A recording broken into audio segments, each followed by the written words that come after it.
You influence everybody. Who was your influence? A boxer named Sugar Ray Robinson.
Hey, what it do? What it do, man? It's your boy, man. 503 line, man. Much love to the whole entire boxing community. Much love to the chat. Usual Suspect 6, man. Be sure to go shop Usual Suspect 6 for all the new merchandise because you fit the description. Usual Suspect Sundays, man. We back at it, man. Crazy night of boxing last night. Big up, chat. Big up to everybody that's gonna tune in, man. If you haven't subscribed, subscribe to the YouTube channel, 503 line, right here on YouTube, man. I appreciate it. I appreciate it. I appreciate it. Much love to everybody. You understand me? But yeah, man, we gotta talk about the elephant in the room. Much love to the homie Stay True Meech, man. Queen 71. TWR, man, Tay, man. I appreciate everybody for tuning in. Like I say, if you haven't subscribed to the channel, be sure to subscribe to the motherfucking me channel. But that's what we got to talk about today, man. We got to talk about Devin Haney versus Ryan Garcia. Salute to the homie Tone Brown in the building. Great event last night, man. Shouts out to everybody that went to the event and supported the event, man. Devin Haney, Ryan Garcia, man. I seen a bunch of people in New York last night doing their thing. Heard nothing but great things about last night, man. You know what I'm saying? Shouts out to all my people that's in New York, man. Tay, Drew Titan, 7-8, Black Fight Fan, CC, BFTB, Stephen L. You know what I'm saying? It was a bunch of people out there, man. I hate that Tay had to see that, you know what I'm saying? But I'm glad she came out, man. She popped out, came all the way from Strong Island, Long Island to Brooklyn. You know what I'm saying? Yeah, it seemed like y'all had a good time over the weekend, man. Great time. But yeah, man, let's talk about it though. Let's talk about it, man. Devin Haney. I'm not even gonna get into none of the undercard fights. They not worth talking about. But salute to Charles Conwell, though. I want to give Charles Conwell his credit. He was the only one on the card that actually got a knockout victory. So salute to you for that, bro.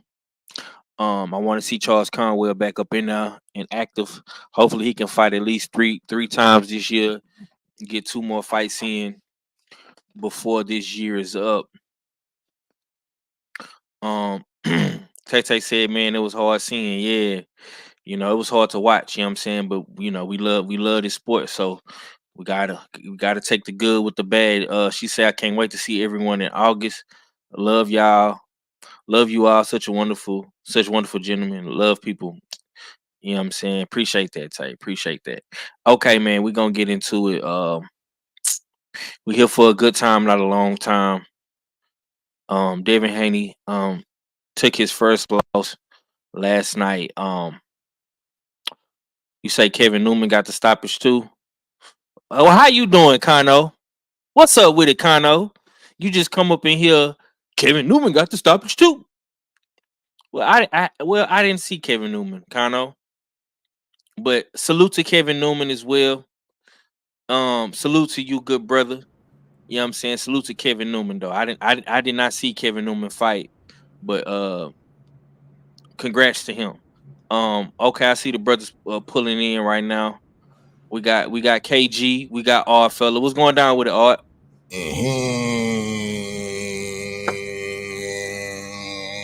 Y'all know what it is. Y'all know what it is. It's your favorite, your most hated R fella. Back for another one. Pull up. It's Usual Suspect Sundays. Big up my guy, Mr. Texas Drip 503 line. Make sure you smash that like button and share that stream. Because damn right, it's a Usual Suspect ting. Big up KG. Big up the queen of MMA, Tay Tay in the chat. Salute my cuzzo, the up and coming rapper extraordinaire. Stay true, Meech. In the dig, salute for pulling up. You know what I mean? You know it's a big fight when I got family members pulling up to the chat and shit. You know what I mean? So yeah, salute to my guy, Stay True, Meech. In the dig. But yeah, there's a lot of unpacking 503. There's a lot of things that we gotta assess and we gotta address in the dig, because we was sold the belief that Ryan Garcia was a C-class fighter. We definitely gonna get into it.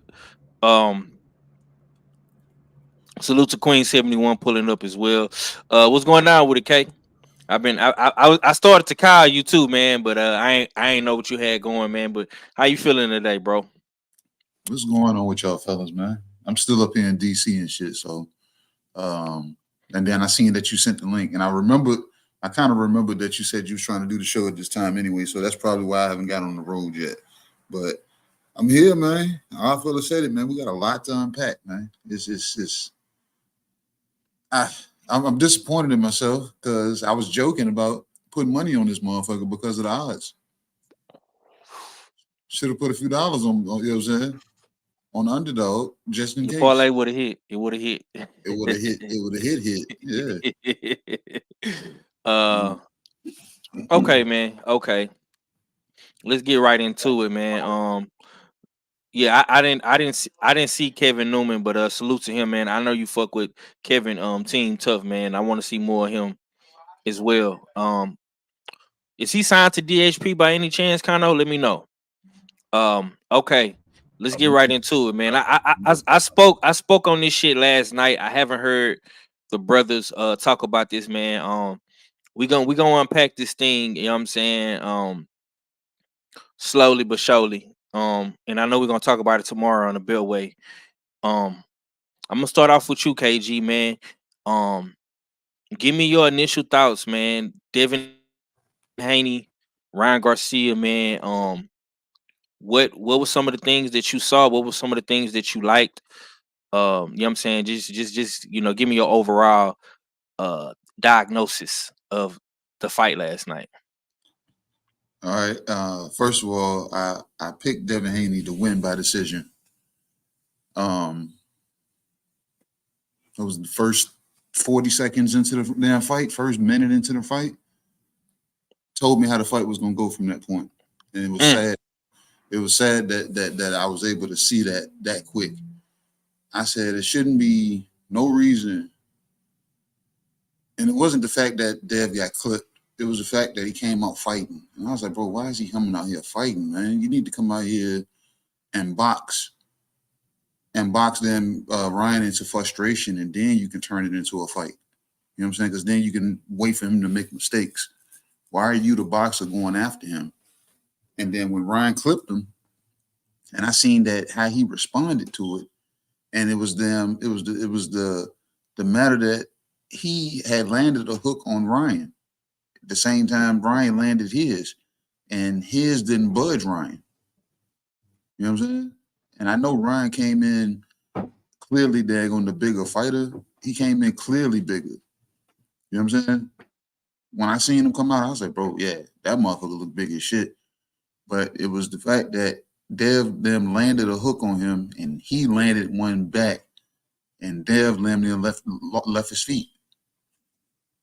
Damn near left his feet. So when I saw that, I was like, bro, he's gonna have to damn get on his boxing daggone square. And if he don't get on that boxing square, this fight is gonna play out like this for the entire fight.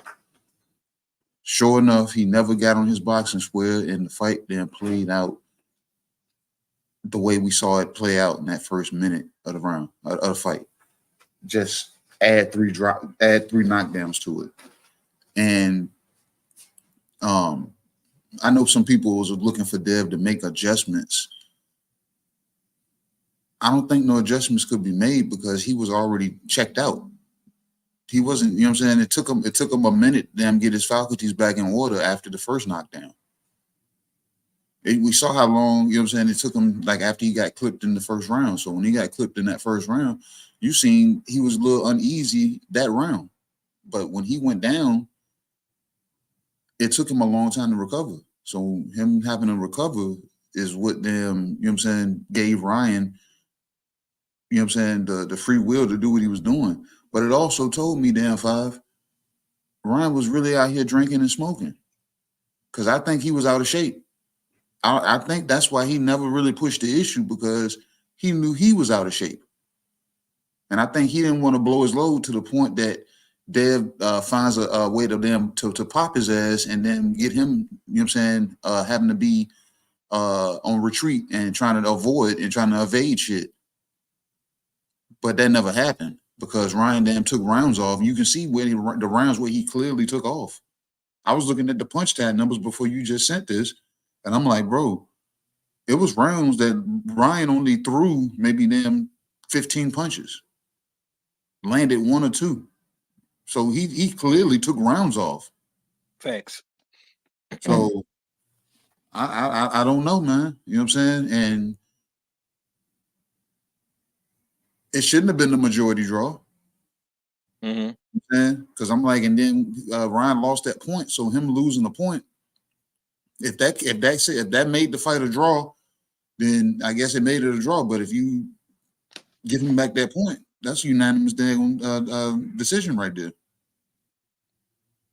Dev's gonna have to go back to the drawing board and tap back into the boxing IQ he showcased in the last two fights, where he didn't allow the fans and the commentary and the anticipation of the fight put him in a position that he neglected to be a boxer. Okay. You know what I'm saying? Hold on. The homie Eric Jordan, salute to you. This your first time in the chat. I've been seeing this on social media all day. People are talking about Ryan Garcia's gloves. Could you talk about that? Because I'm trying to, and I, you know what I'm saying, I'm not trying to single you out or anything, Eric. You're not the first person I seen say this. People was coming to my live last night talking about this. But KG, you a trainer, you a coach, bro. You've been around boxing half of your fucking life. What was? Did you see something in Ryan Garcia's gloves? Am I missing something? No, I seen Ryan able to be deceptive. You know what I'm saying? He had Dev thinking he was going to throw jabs, or had Dev preparing for left hooks and was throwing jabs. And when Dev went to go prepare for the jab, the hook came. You know what I'm saying? So I didn't see anything up with his gloves. I didn't see anything, you know what I'm saying? Because if that was the case, the same fist that I could see balled up in Ryan's glove, the silver gloves that Dev had on, I can really see Dev's fist in his gloves, because like I said, so I didn't see any discrepancies in nobody's gloves. Okay, Eric Jordan, please type in the chat, bro. What are you talking about with the gloves? What are we looking for? Are we looking for padding? Are we looking for weights in the gloves? Are we looking for, are we looking for tempered gloves, skinned gloves? What exactly are you talking about with the gloves? You know what I'm saying? Yeah. Please let me know. You know what I'm saying? Because I just want to know what you're talking about. We got my brother Cadillac Red in the building. What's going down with it, Cadillac Red? How you feeling today, my brother? Yeah, man, I'm out here doing good, man. Doing good, man. Salute to the brothers, man. Had a hell of a Saturday. Man. Got out there, did my thing. First game of the season. Pulled a W out with that. Unfortunately, my Saturday night didn't go as well as I would like it. You know what I'm saying, with the Dev loss. But all in all, you know what I'm saying, it was a great fight. And yeah, man, doing good, man. Here with the brothers on this Sunday.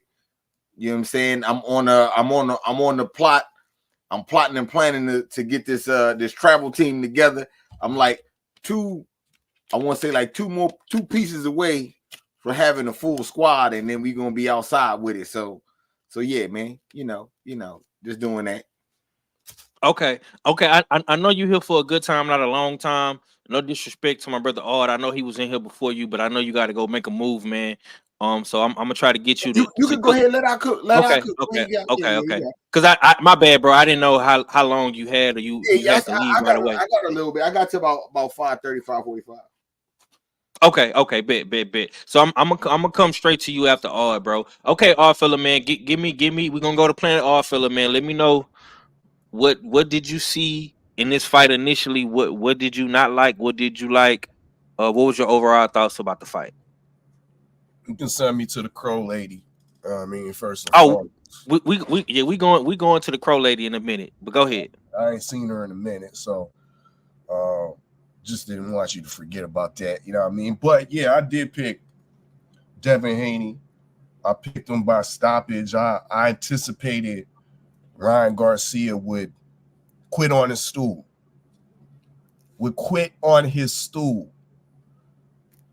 Why was I wrong about that?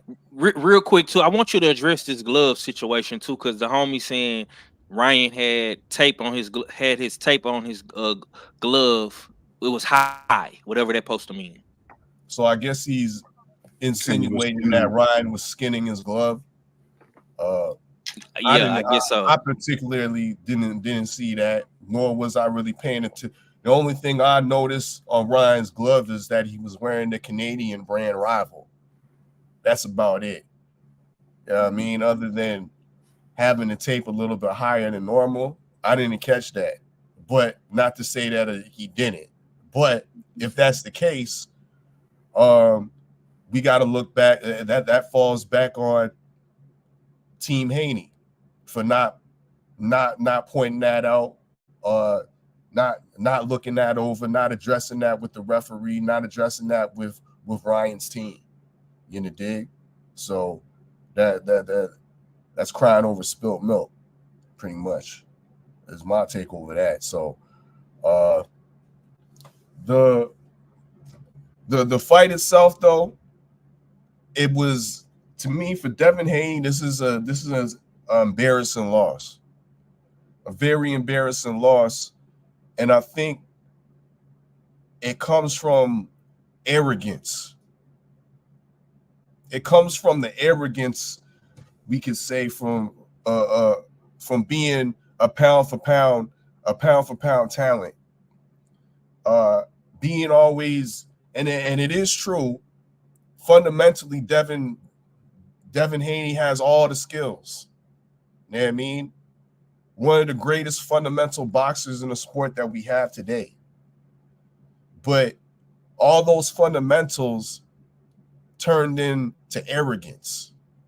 Arrogance that skills was always going to pay the bills. Right? Arrogance to the fact of the matter that you didn't go for what was right. And making Ryan Garcia lose those 3 pounds, removing him from the fight and replacing him with Arnold Barbosa, because he was coming in under 140 for this championship fight. You didn't do that. You rather compensated by taking the 1.5 million. You chuckled, you laughed, you agreed on it in the press conference with Ryan Garcia. Every pound over 500K. So you were handsomely compensated for that oversight. So we can't use that as the excuse. We can't use that as the excuse. Oh, yeah, Ryan was 3 pounds over. You agreed to that. You know, dig? The game plan off. I'll have to reiterate what KG was just saying, and you'll probably reiterate what KG and what I'm saying. Why were you in there trying to hook with the hooker? Why were you in there trying to make it an exciting fight? Is that the fault to some of us in the community? Because we like to shit on boxers like Shakur that instead of, you know what I mean, going for the guts and glory, he found solace in a safety first fight and just got the win. This is what Devin needed to do in this fight. It's just get the win, box and get the win. But he didn't do that because of the arrogance. He's a C-class fighter.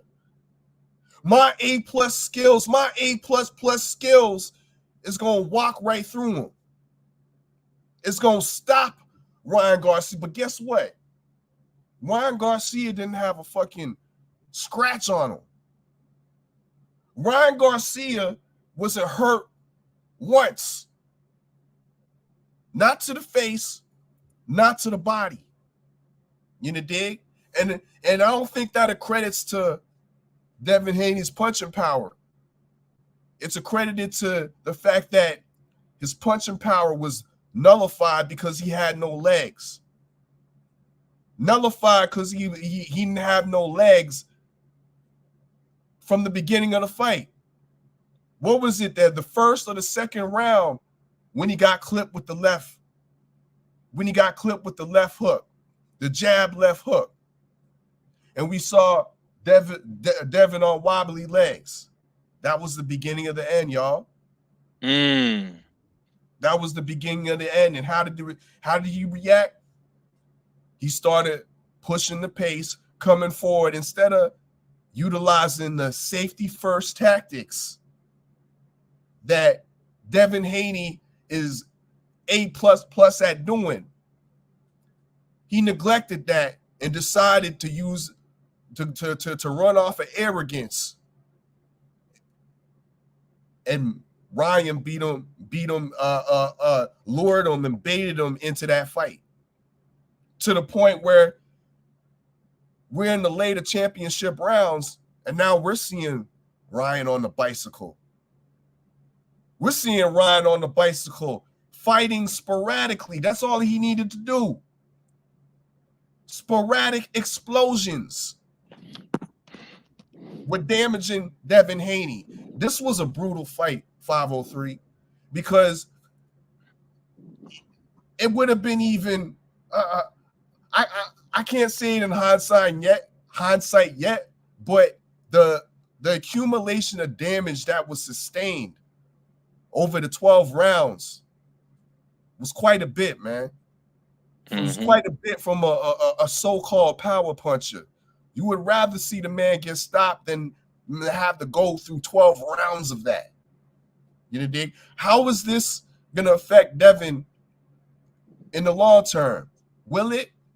Probably won't. He's still a young 25 and whatnot. And these type of fights, you know what I mean, they come. But once again, it's not the situation you want to put your young fighter in. It's not the situation. There was, I'm gonna be honest, there was times backstage where I was calling for the fight to be stopped. You was. I was. Yeah. I was, man. I was concerned. I was highly concerned. And maybe I was wrong because Devin made it through the 12 rounds, but we saw the state of his face. We never seen Devin's face look like that. And that was a C-class fight at 503. I'm gonna land the plane right there, you know what I mean, and let Red cook a little bit. Yeah, we gonna get into everything, bro. Um, before I come to Cadillac Red, salute to 704 Joe, salute to Stormy, the Sensei B man. Queen 71 made a great point. I want to say this right here. She said we gotta quit making excuses, y'all. They had a terrible game plan. When we make these allegations, it diminishes what happens to people that do get cheated, like Wilder. And that's a great point. I'm gonna leave this comment up here for a minute. Yeah, Queen been on it since last night. You know what I'm saying? She been talking this shit since last night. Salute to my sister Lala D2. Go ahead, Redman. Give me your thoughts. Because you was real quiet last night. You know what I'm saying? You wasn't really saying a lot. So I don't know if you was processing everything. You know what I'm saying? What was going on?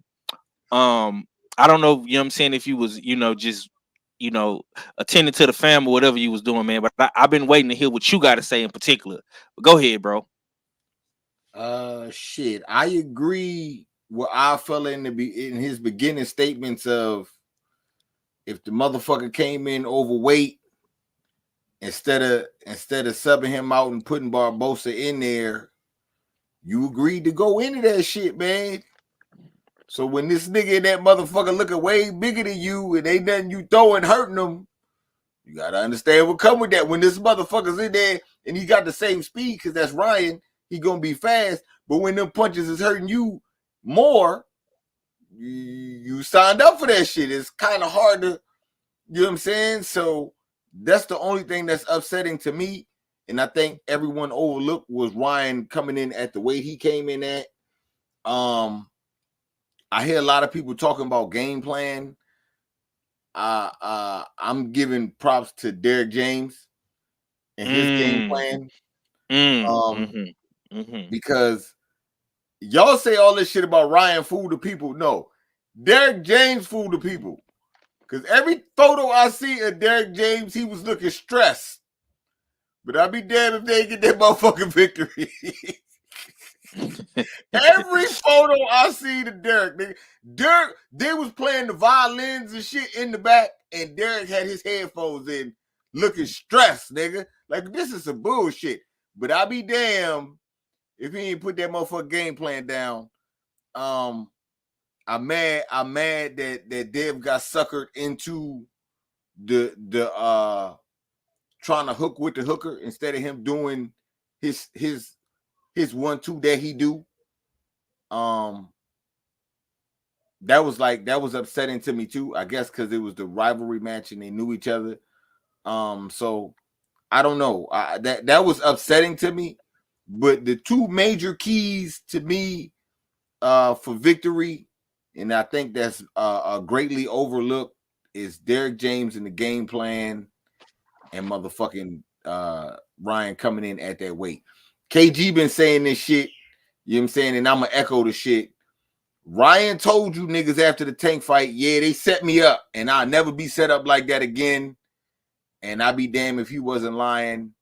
Motherfucking, he gonna come in overweight. I don't give a fuck. I'm gonna feel good. I'm gonna do what I gotta do to get this win. And shit, that's what he did, man. That's what he did. And yeah, you know what I'm saying? That's what I got. Okay, we got my brother Act Reacher, Jab Jamboree, Ultra Active is in the building. What's going down with the Act? Oh, what's good, bro? What's good, family? What's good with y'all? Okay. How you doing, man? You having a good Sunday over there, man? Talk to me, man. How did you feel about the fight, man? Cause I don't think Man, you was in the building last night, so you was watching it with your family. no, I was watching it. I watched the fight. I'm gonna keep it real, man. Like, wow, that definitely is upset of the year, man. Like since 2024 started, it's undeniable, man. Like, um, I didn't think that it will play out like that. I mean, first off, if you let me give credit to Ryan's team, and you know what I mean, and then also give credit to Dev and Bill for putting it all on the line like that. You know, hope Dev hang in there.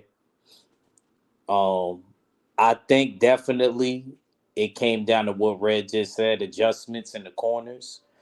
Mm-hmm. Um, you could a teacher and training is kind of two different things.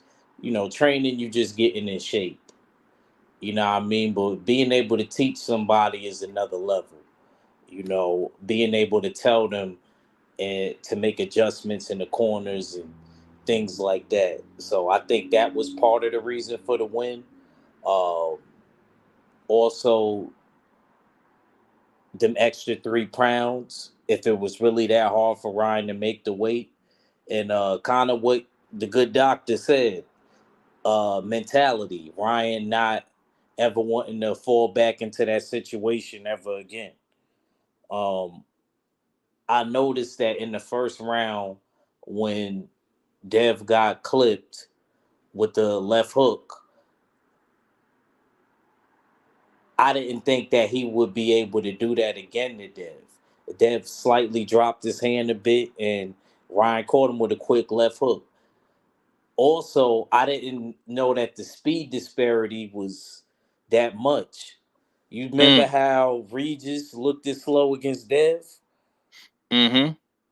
Yeah, well, it was the opposite in this fight. The bigger dude Hey. was the faster guy on some Muhammad Ali joint. You know what I'm saying? Like, I didn't know that he was that quick opposed to Devin. Also, it another thing to me, I don't know if Ryan truly got in his head. I remember people telling me that, but I don't know if the mental definitely played an aspect in the fight because it kind of seemed like it because Dev wasn't even jabbing like that, or he didn't go to the body. He went straight to the body the whole Lomachenko fight. He had one of Lomachenko's sides red. I didn't really see him go to the body like that. Um, I expected the power to be greater, but I didn't expect it to be that, you know, significant in the fight. If you would have told me that, I would have never believed you. I would have never believed you. You know what I'm saying? I didn't think it would have put Dev on his ass and almost got Dev out of there 2 or 3 times. But I mean, I don't want to harp on it too long. We all seen what happened. Uh, just got to give a lot of credit to Ryan. He fooled me. I didn't think he was training like that. I knew he was training, but I didn't think he was training like that. And no disrespect to Dev's team or anything because I gotta respect the fact that even with 3 pounds over, Dev still took the fight and he put it all on the line. So I definitely gotta salute him on that. Okay. Um. Look, man. I'm gonna say this, man. For me, Devin Haney showed a lot of heart, a lot of courage. You know what I'm saying? He definitely was well conditioned, despite him being hurt multiple times. He made it to the championship rounds and he survived the onslaught. Um, but Devin Haney made a lot of mistakes. He came in the fight making mistakes, and he finished the fight making mistakes. There was no adjustments there from Team Haney. Um, I don't understand why Bill didn't tell him to fight off his back foot and use his boxing skill set to cruise to a decision. Because if he wouldn't have had got dropped 2 more times, he could have won this fight. And Ryan Garcia barely won. What really got Ryan Garcia them wins is the two other knockdowns. If Dev could have if he could have survived and just boxed, I think he could have won this fight. Um, for me, I'm highly upset at Bill. I'm highly disappointed in Bill. Um, Not only did Ryan Garcia get into Devin's head, I think he got into Bill's head as well. And he tricked him. He put him in the trick bag. Blue Blood said something early on his video, and I gotta give credit to Blue because he's absolutely right. This reminded me of Sugar Ray Roberto Duran first fight. In that first fight, Roberto Duran got inside Sugar Ray Leonard's head, and Duran tricked Sugar Ray into fighting his style of fighting, and he ultimately lost. You know what I'm saying? I think Devin Haney fed right into Ryan Garcia trick bag. Case in point, we gonna meet in the middle of the ring. I'm sending my son in there to kill him. They fed right into Ryan Garcia's trick. You know what I'm saying? So I think that Devin has a lot of learning to do still. And I'm gonna continue to say what I've been saying, bro. And I've been saying this shit since the beginning. It's gonna be different for Devin Haney at 140. If you didn't see that shit last night, wake up and smell the fucking coffee. It's not gonna be the same as it was at 35, bro. It's not. It's gonna be way more harder for Devin to win at 140. All these guys is the same size as Devin. Some of them is stronger, some of them is faster. Some of them have better boxing IQs. It's not gonna be the same. It's not going to be the same fighting Teofimo at 140. It's not going to be the same fighting Matias at 140. It's not going to be the same fighting Tank at 140. It's not going to be the same fighting Shakur if he moves up at 140. It's going to be different, bro. You know what I'm saying? All these dudes is around your age. They're around your size, and they stronger. And some of them are faster. So we have to take that into consideration. You know what I'm saying? Gary Antoine too. Got to think about Gary Antoine. You got to think about Richardson Hitchensons. You got to think about Kenneth Sims Jr. It's a lot of smoke at 140. We've been calling 140 the Shark Tank for. The Usual Suspects been saying it for a long time. This is a Shark Tank division. You either gonna swim or you gonna drown. You gonna get ate the fuck up. No Diddy. You know what I'm saying? Salute to the homie Mass Man, bro. I'm not giving out no links to nobody, fam. If you want to tune in and listen to what we gotta say, that's cool. You know what I'm saying? I ain't seen you in a minute, bro. But this is what me and my brothers do on Sundays, man. We come on here and chop it up. You know what I'm saying? All right, we're gonna get into some Usual Suspect reactions, man. A lot of people been out here looking for Bill Haney. You know what I'm saying? Bill Haney had this to say. And we're gonna get into it. Let's go. Thinking that he was crazy. I knew that he wasn't crazy. So it was a good fight. But we got to take it in stride. And definitely want a rematch. Devin is still the WBC champion. He couldn't lose the belt because Ryan was overweight. He didn't make the scale. But we wanted to make the fight happen. And more importantly, being the best fighter, or being the second best fighter, the third best fighter, you can work to get there. You can step back to step back up. But the one thing is that my son is the best son in the world to me. And I love him to death. I'll continue to go and bat for him. I'll continue to stay outside. You know what I mean? We didn't just start this journey when we started boxing, So I'm backing fully. I ain't going nowhere, period. No. So whenever we, get back in the gym or whatever, you know what I mean? Whenever you want to do that, then that's what we going to do.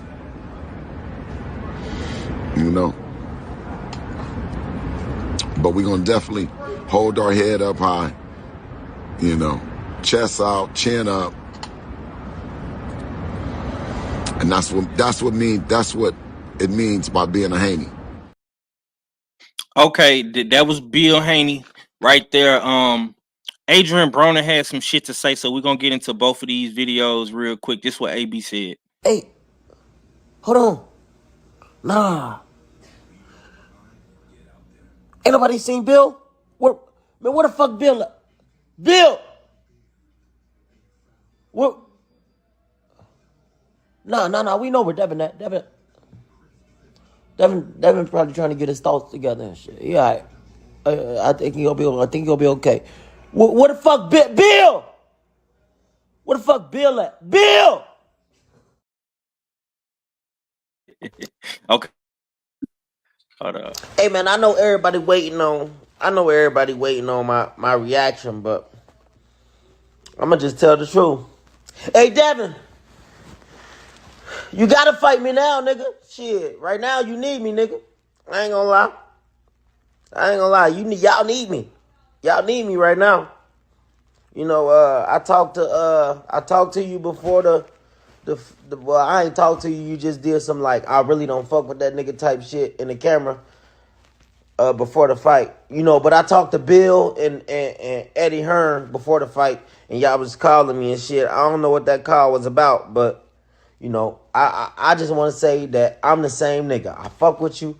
You know, a loss don't define your career. I think you can still be one of the best in the boxing business. But you need me now, nigga. Go get your shit together, and I'm fighting you because y'all need me. Let's go. Let's make the fight. All right, that was Adrian Broner at the end and Bill Haney at the beginning. You know what I'm saying? I'm gonna say my thoughts for that shit, man. I want to hear what Cadillac Red got to say because I know he got to make a move. Go ahead, Red. What's your take on what Bill and AB had to say?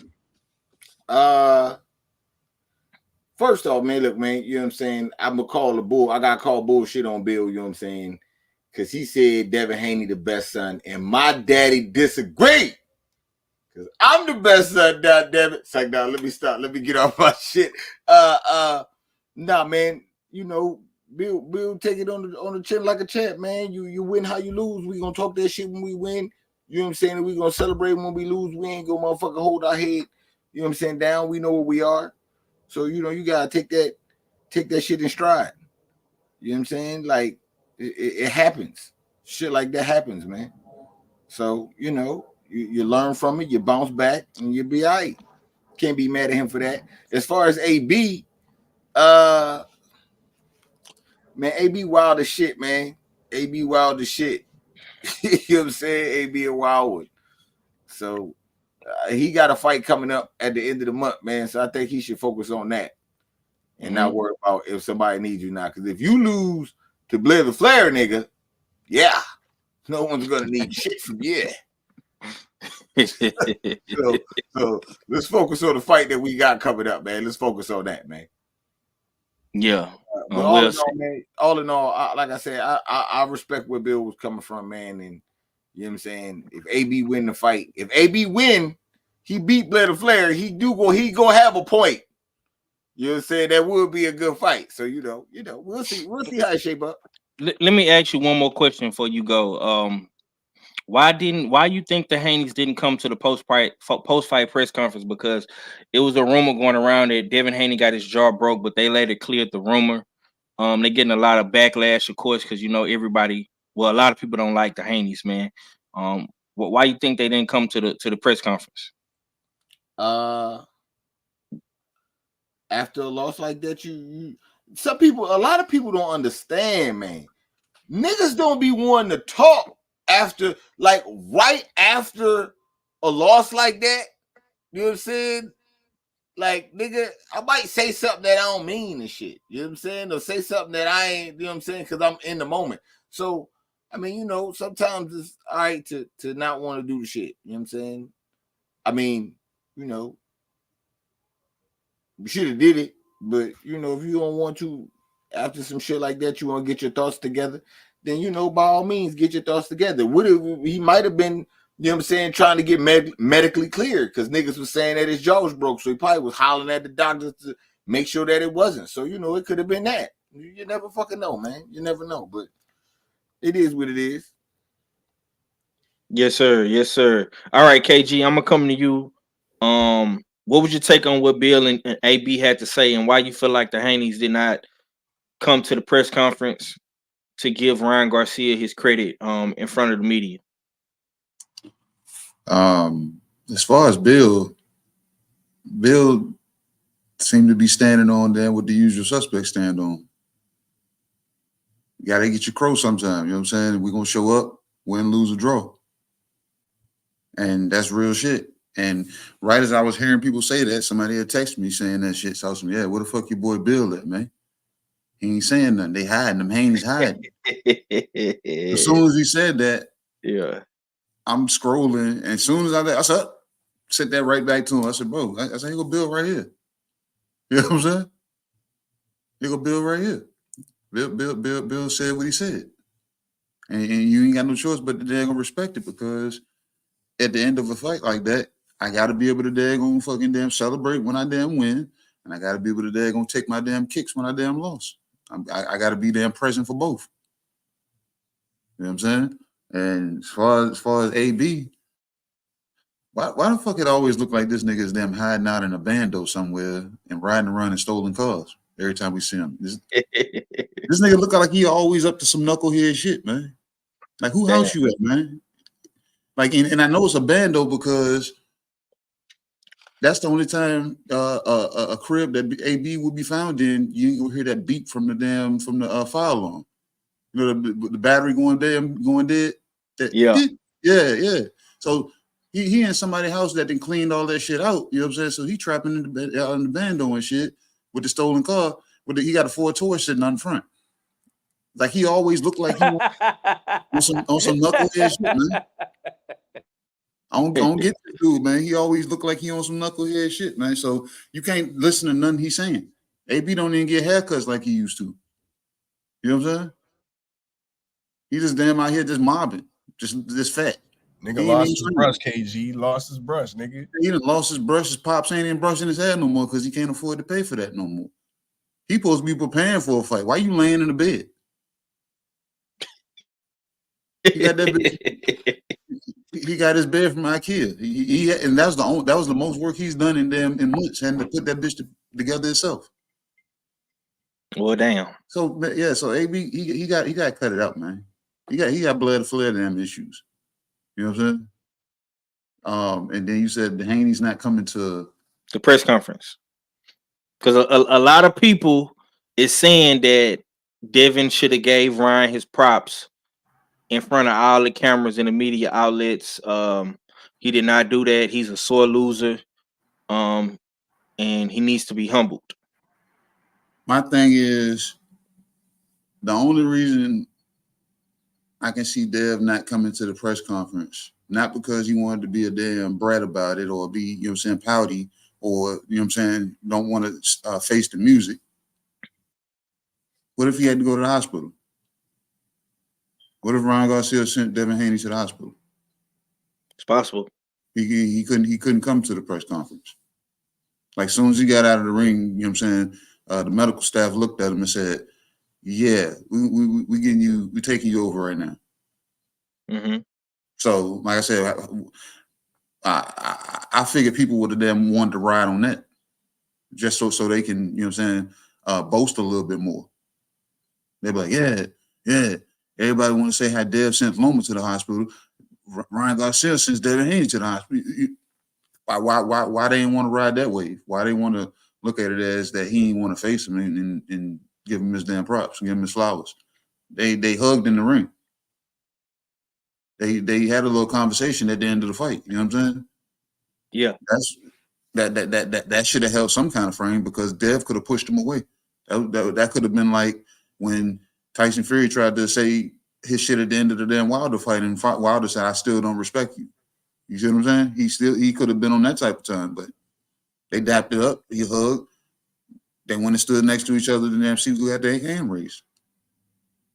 You know what I'm saying? So I don't see why that was a necessary play to say, oh, that he didn't want to come and pay his respects. It could have been anything. You know what I'm saying? And like Red said, nigga, that's my first time going through something like that. You know what I'm saying?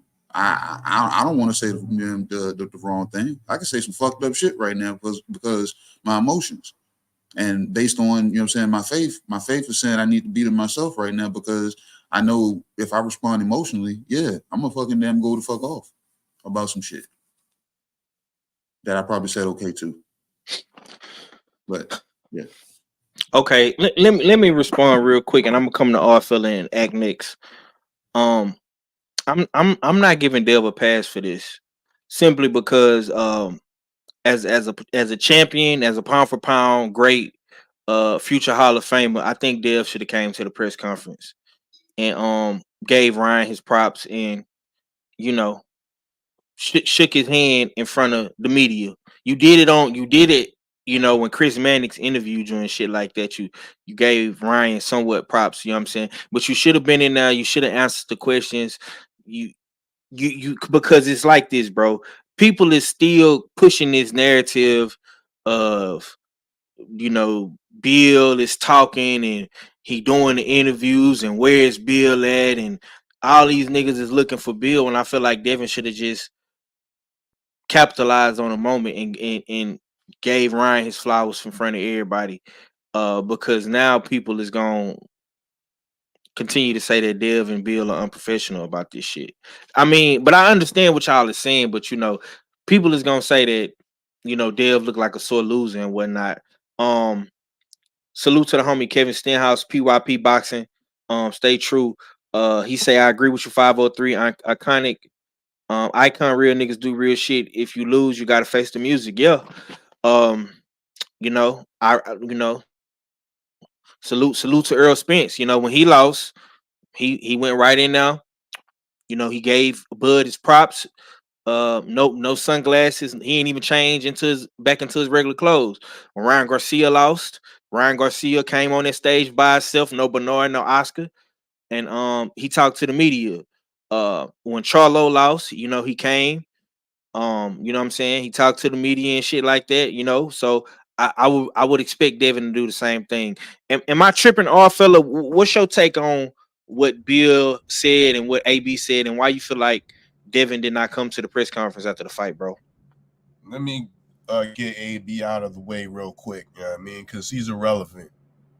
Niggas trying to, trying to put himself into a trending situation. You know what I mean? But like KG, like Red said, you got Blair LaFleur problems. You know what I mean? And those are actually real credible problems because we know AB don't like to throw his hands no more. You know what I mean? That's not a guaranteed win for AB at 147. This ain't at 140. This ain't a catch a catch weight fight. This is at 147. So you need to concentrate on that. But for this fight right here, this fight was a spectacle, 503. This fight was huge. You know what I mean? In the words of my guy over in Buffalo that does the car commercials, it's huge. You know, dig? This fight was big. We got I was in Stormy B's chat yesterday or just on the stream. Hundreds of people, triple digits. You know what I mean? Other streams, they're seeing big numbers. Why? Because everybody was interested in hearing the recap, hearing the responses for this Devin Haney, Ryan Garcia fight. When you are in a fight of this magnitude,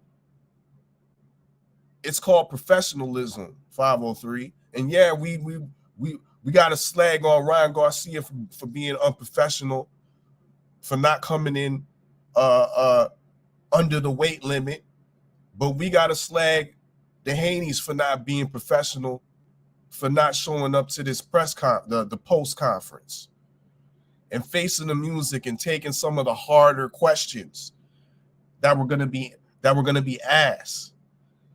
You know what I mean? The post conference probably had hundreds of thousands of people watching, and you were devoid of that. Left it for Ryan Garcia and the rest to create the narrative instead of nipping it in the bud, being there to answer the questions, not having no representative or no PR representative for Team Haney to answer those questions. So I think that's a misstep that they shouldn't make again. You know what I mean? And it could be the reason for maybe Devin Haney had to get immediate checkup, but we don't know that. But the fact of the matter is that they should have been at that press conference holding court. You know what I mean? And giving us what possibly is next. Devin Haney had the opportunity to speak for himself. You know what I mean? A lot of criticism behind Devin Haney is that Bill talks for him too much. Well, this was a situation where Bill could have pushed him out and let him speak for himself, and possibly even give a little bit more credit to Ryan Garcia, show a little bit more graciousness. But I know it's a hard pill to swallow, taking your first loss like that, especially from a guy that you called C-class, especially from a guy that you didn't have full respect for, a guy that you thought was drinking beer and smoking loud packs all through training camp, a guy that we thought that his own trainer couldn't stand him. Hold on, all fella. Since you said the loud pack, check this out. Smoking on that Bill Haney back. That Bill Haney pack. You deserve it. Yeah, my nigga capping, dog. He ain't even smoking it right, dog. He ain't even smoking it right. You gotta take that all the way in, Ryan. All the way into the bowels of your lungs, my nigga. That was in and out, bro. Stop capping. You know what I mean? So he had all of us fooled with that shit. He's still fooling niggas. You know what I mean? Yeah, you got the ooh-wee in your hand, but you ain't really taking it. But you did take that W, though. You know what I mean? In conclusion, professionalism was lacked. They should have been at the press conference, 5. Okay, take us home on this, man. What's your take on what Bill said, AB had to say, and why do you feel like there was no post-fight media press conference for the Haneys? Go ahead, Ack. I honestly, I don't really know why. I can only guess and assume. I think that as far as what AB was saying, AB got into it with them during the whole build up to the fight. And I feel as though like that was one of the reasons why he, because he picked, and plus he picking Ryan and stuff like that he went on his little tangent.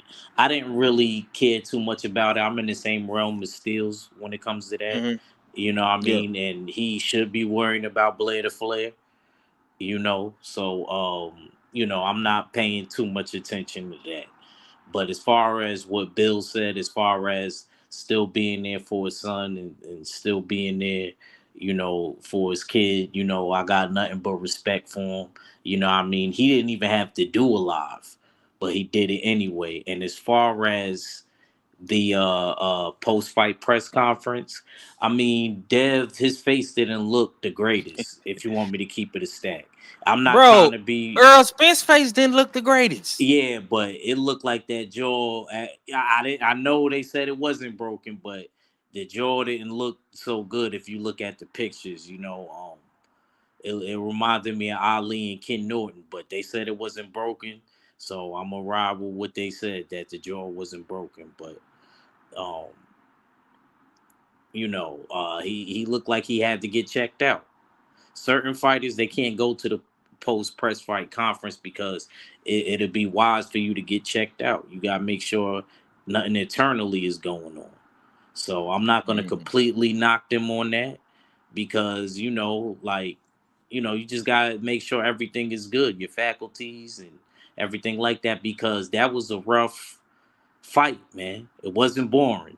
We thought we was going to box Ryan to a decision, but, it wasn't even like that. It actually was a well-contested fight, and, like I said, it's a learning curve, and I think that, he'll learn from this. I don't know what's going to happen next, but I'm looking forward to seeing what happened next. This is definitely upset of the year. Definitely, hands down. Okay. Now, this is for everybody, including all of my brothers. Stay ready is with us in spirit. Cause I don't remember nobody picking Ryan Garcia. But if you did, I hope you bet it. But we gotta go to the Crow House, man. I'm so tired of being fat, but I keep on eating snacks.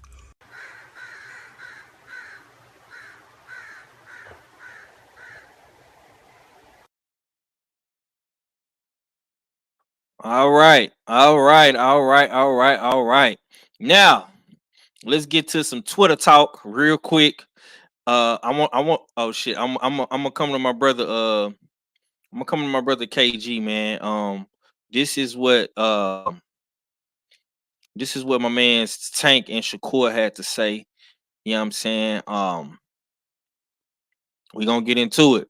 Now, Tank Davis put this tweet out and he said he's still coming to get niggas. It's not over. Niggas gotta see him. Um, he say forget Devin, where Bill at, what dirt at.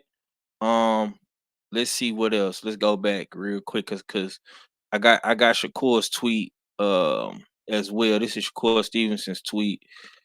Um, he said I could be the shiestest motherfucker on the planet, but to be honest with you, I'm not that guy. Much respect to Dev. He fought with true heart, and it just wasn't his night, man. Um, these are two of Devin Haney's biggest oppositions. His ops right here. One gave him.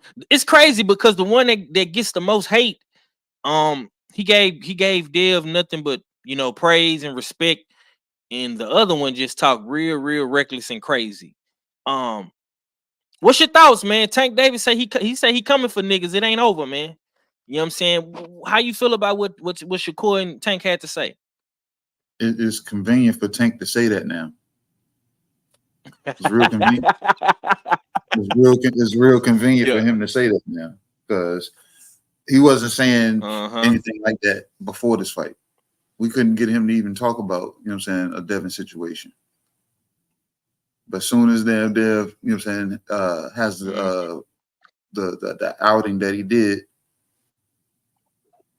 I'm still coming after niggas. You know what I'm saying? We're gonna make that fight. And Tank might hear him saying 140 is the way to be. And ain't even gonna talk about a rehydration clause. He's not even, you know what I'm saying? So like I said, you're gonna hear Tank start talking real spicy soon. Because if he knows what he did to Ryan, but at the same time, Ryan wasn't the same size. Ryan had got shrunk down and drained down to fight him. And he had a damn clause on top of him. So he couldn't do certain things. But he's looking at damn Dev as, well, nigga, you ain't got the power to do anything anyway, because I seen you land on Ryan and didn't budge him. So yeah, so Tank feels, you know what I'm saying, at liberty to him talk cash shit right now. And it's going to continue based off of how funny these memes get and how much other motherfuckers troll. He'll get drawn into that. Now, Shakur, like I said, that goes back and shows you hey, we might have had our back and forths, had our differences, but I'm still that nigga that used to ride to the amateur fucking tournaments with you and your dad. You know what I'm saying? I'm the same motherfucker that my damn papa, you might have wrapped your hands, you know what I'm saying, before I amateur daggone competitions and stuff. You know what I'm saying? So when it's about me and you, nigga, you know what it is, but that don't mean I hate you. You know what I'm saying? I tell my kids that just because you ain't friends with somebody no more, don't make y'all enemies. Right. But based on the business of boxing, nigga, you know I got to come at you. If we anywhere near or around the same weight damn class, I'm watching your fights. You should be watching mine because there's a potential that they're gonna be talking about us before we even talking about us, and we can't use that fucking ploy. Oh, that's my homeboy. Them niggas don't want to give a fuck. Them niggas want to see us make dollars. They want to see them because it makes sense to them. So, yeah, Shakur Dagon shows y'all motherfuckers that I ain't got to be the motherfucker that y'all make me out to be at the same time, but you know what it is when it comes to me and Dev. When it is a damn situation with me and Dev. But if it ain't, then what's the point? So that's what I saw. Okay. Okay. Ack, I'm gonna come to you, champ. I want to hear what you got to say about your mans, man. We know you like Tank. You know what I'm saying? That's one of your favorite fighters, man. He say, niggas, I'm still coming to get niggas. It's not over. Niggas got to see me. Where Bill at?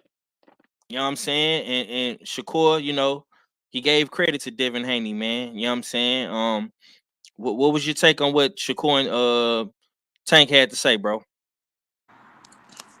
Um, you know, I ain't really for somebody kicking a man while he's down, but like I said, I understand why these two is like the ultimate rivals in boxing. You know, it is what it is. I don't really got too much more on Tank. It don't really surprise me, you know, what Tank says. So I'm not gonna uh, go into that. I actually kind of respect more what Shakur did, you know, because Shakur could have easily been on the same wavelength, but he didn't do that. Like KG, some things that the KG was just alluding to. He, you know, was like, you know, I didn't even want him to lose. I wanted him to win. I wanted to be the one to take his own away. You know what I mean? That's a Mm, real competitor. That's real courage and that's real merit right there. Even though, you know, people got their feelings about Shakur, but when it came down to it, you know, Shakur was the one, you know, kind of like, you know, I ain't gonna say back him, but he kind of like didn't, you know, disrespect him in his right. loss like a lot of other people did.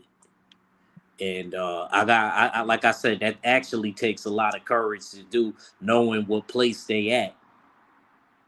You know what I mean, in their careers, and them being fighting at the highest level, and them being, you know, rivals. So you know, got to give a lot of credit for that. And only thing that I'm gonna just go back on take. Only thing that I will say that, you know, I give him a little credit for is that he said he still want to see dudes. Now whether he does it or not, I don't know. He could just be blowing hot air, but he did say that he want to see dudes. You know what I mean? Just because he got that loss, that don't mean anything.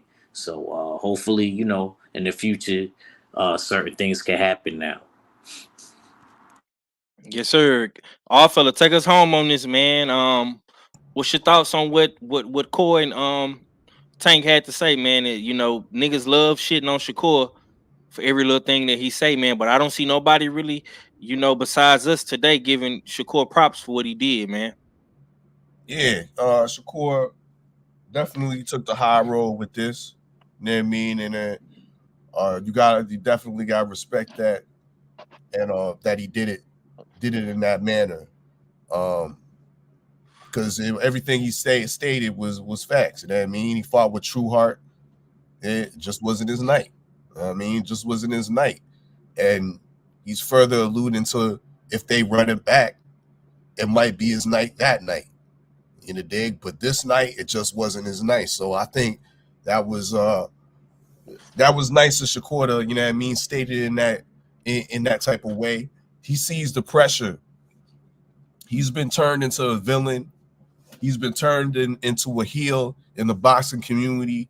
So I think this was a good statement for him to put out for PR, knowing that uh he could possibly sway some of Devin Haney's fans by saying something like something such as this. You know what I mean? Because a lot of people, a lot of Haney fans or fans on the fence don't like Core.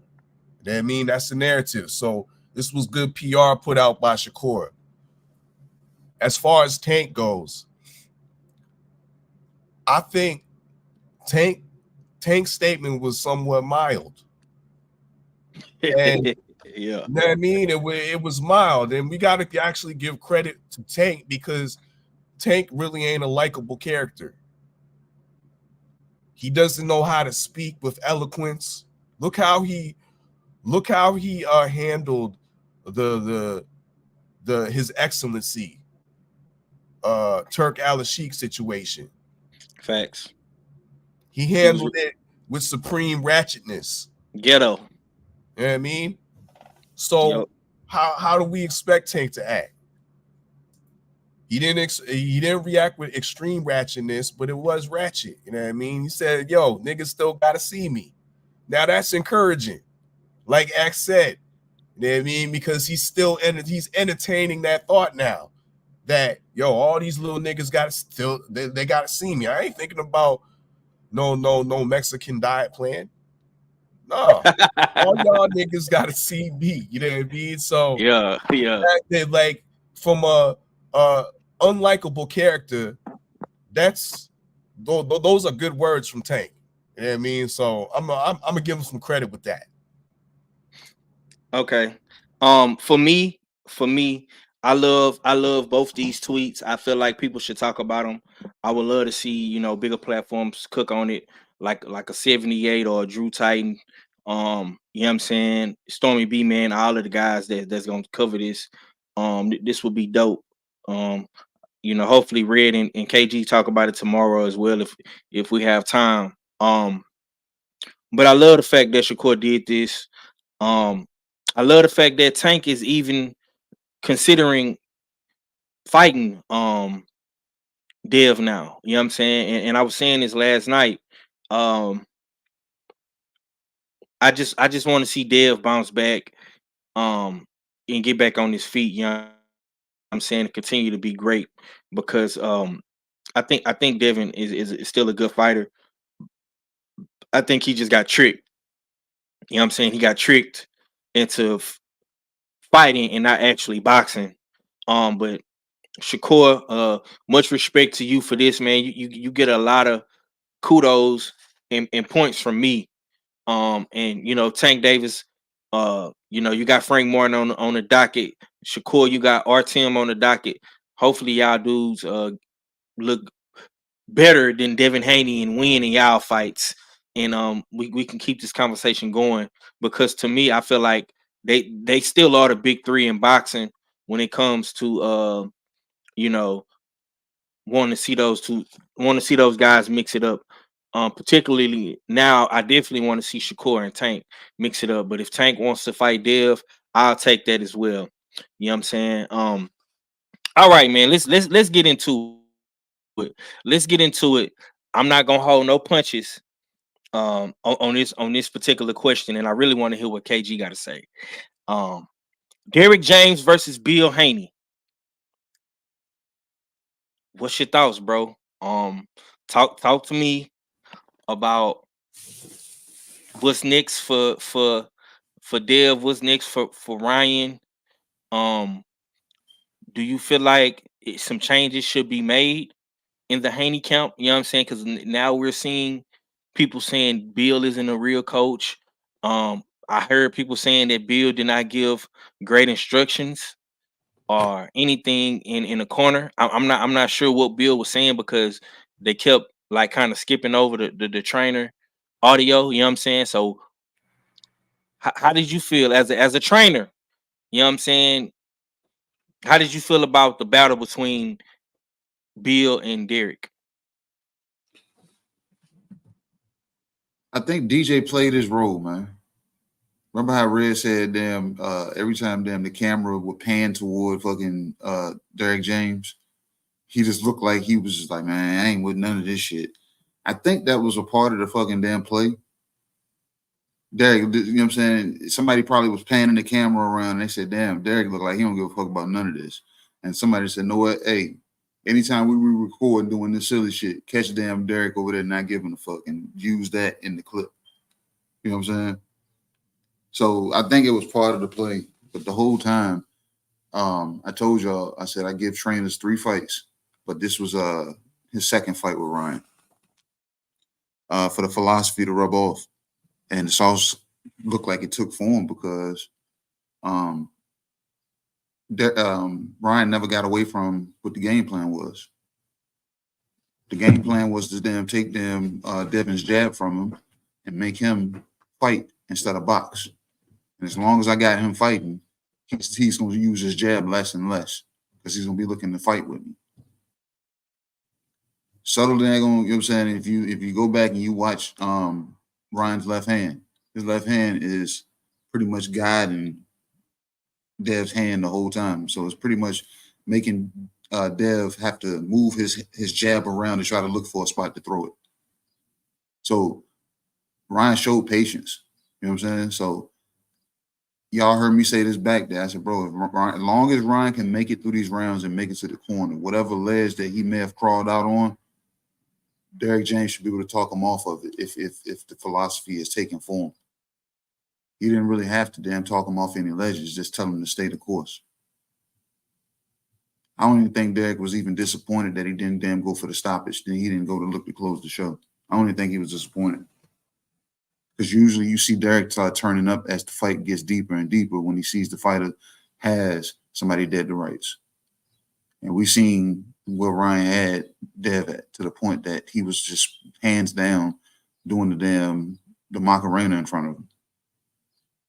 Tyson Fury tongue leg. You know what I'm saying? And as far as Bill, I wish I could have heard what was being said in that corner. Me too. Because I don't want to take it away from, you know what I'm saying, take nothing away from Bill and say he wasn't saying something. Because when Dev fought Lomachenko, 10th round came about, Dev was saying that he's on to me. He knows what I'm doing. I can't keep going this way. He knows that's what I'm doing. I'm not sure what should I be doing. He gave him good game there to stay the course. Mm-hmm. So I don't think he would have done anything different. I just think when Dev got hurt early and when he was getting clipped throughout the fight, it wasn't a matter of what Bill was saying to him. It was what was actually able to register for Dev. You know what I'm saying? So instincts had kicked in and the heart had kicked in for him to keep getting up every time he got knocked down. But the instincts had kicked in and it was no longer a thought process. I didn't hear anything. You know what I'm saying? My body, my legs, I'm trying to damn make sure my legs damn gonna stay together.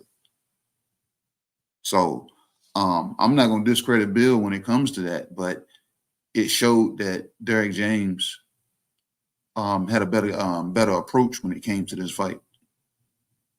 And Ryan was able to showcase it based off of his attributes. Him being able to be faster or have faster twitch muscles than Dev was able to damn sell a jab hook or a hook into a jab. He got it to the point that Dev couldn't make the adjustment to know what it was. So he took a one-handed fighter and said, you know what? I'm not going to necessarily then going to try to damn make you a two-handed fighter. I'm just going to add to that one hand. Because usually then you always see Ryan loading up with that hook. He barely loaded up with it. He was throwing it off of the jab. Mm-hmm. So, like I said, subtle adjustments, and then as the fight went on, you seen Ryan. He said, "You know what? Go do you. Go throw a barrage of punches." That's when Dev was trying to get settled, he wouldn't allow him to, because then that's when the 3, 4, 5 punches come from. That's the damn Derrick James way, impose your will. So when you think you're going to outbox me, he was able to be back, and the kid has reflexes fast enough that he can turn the table.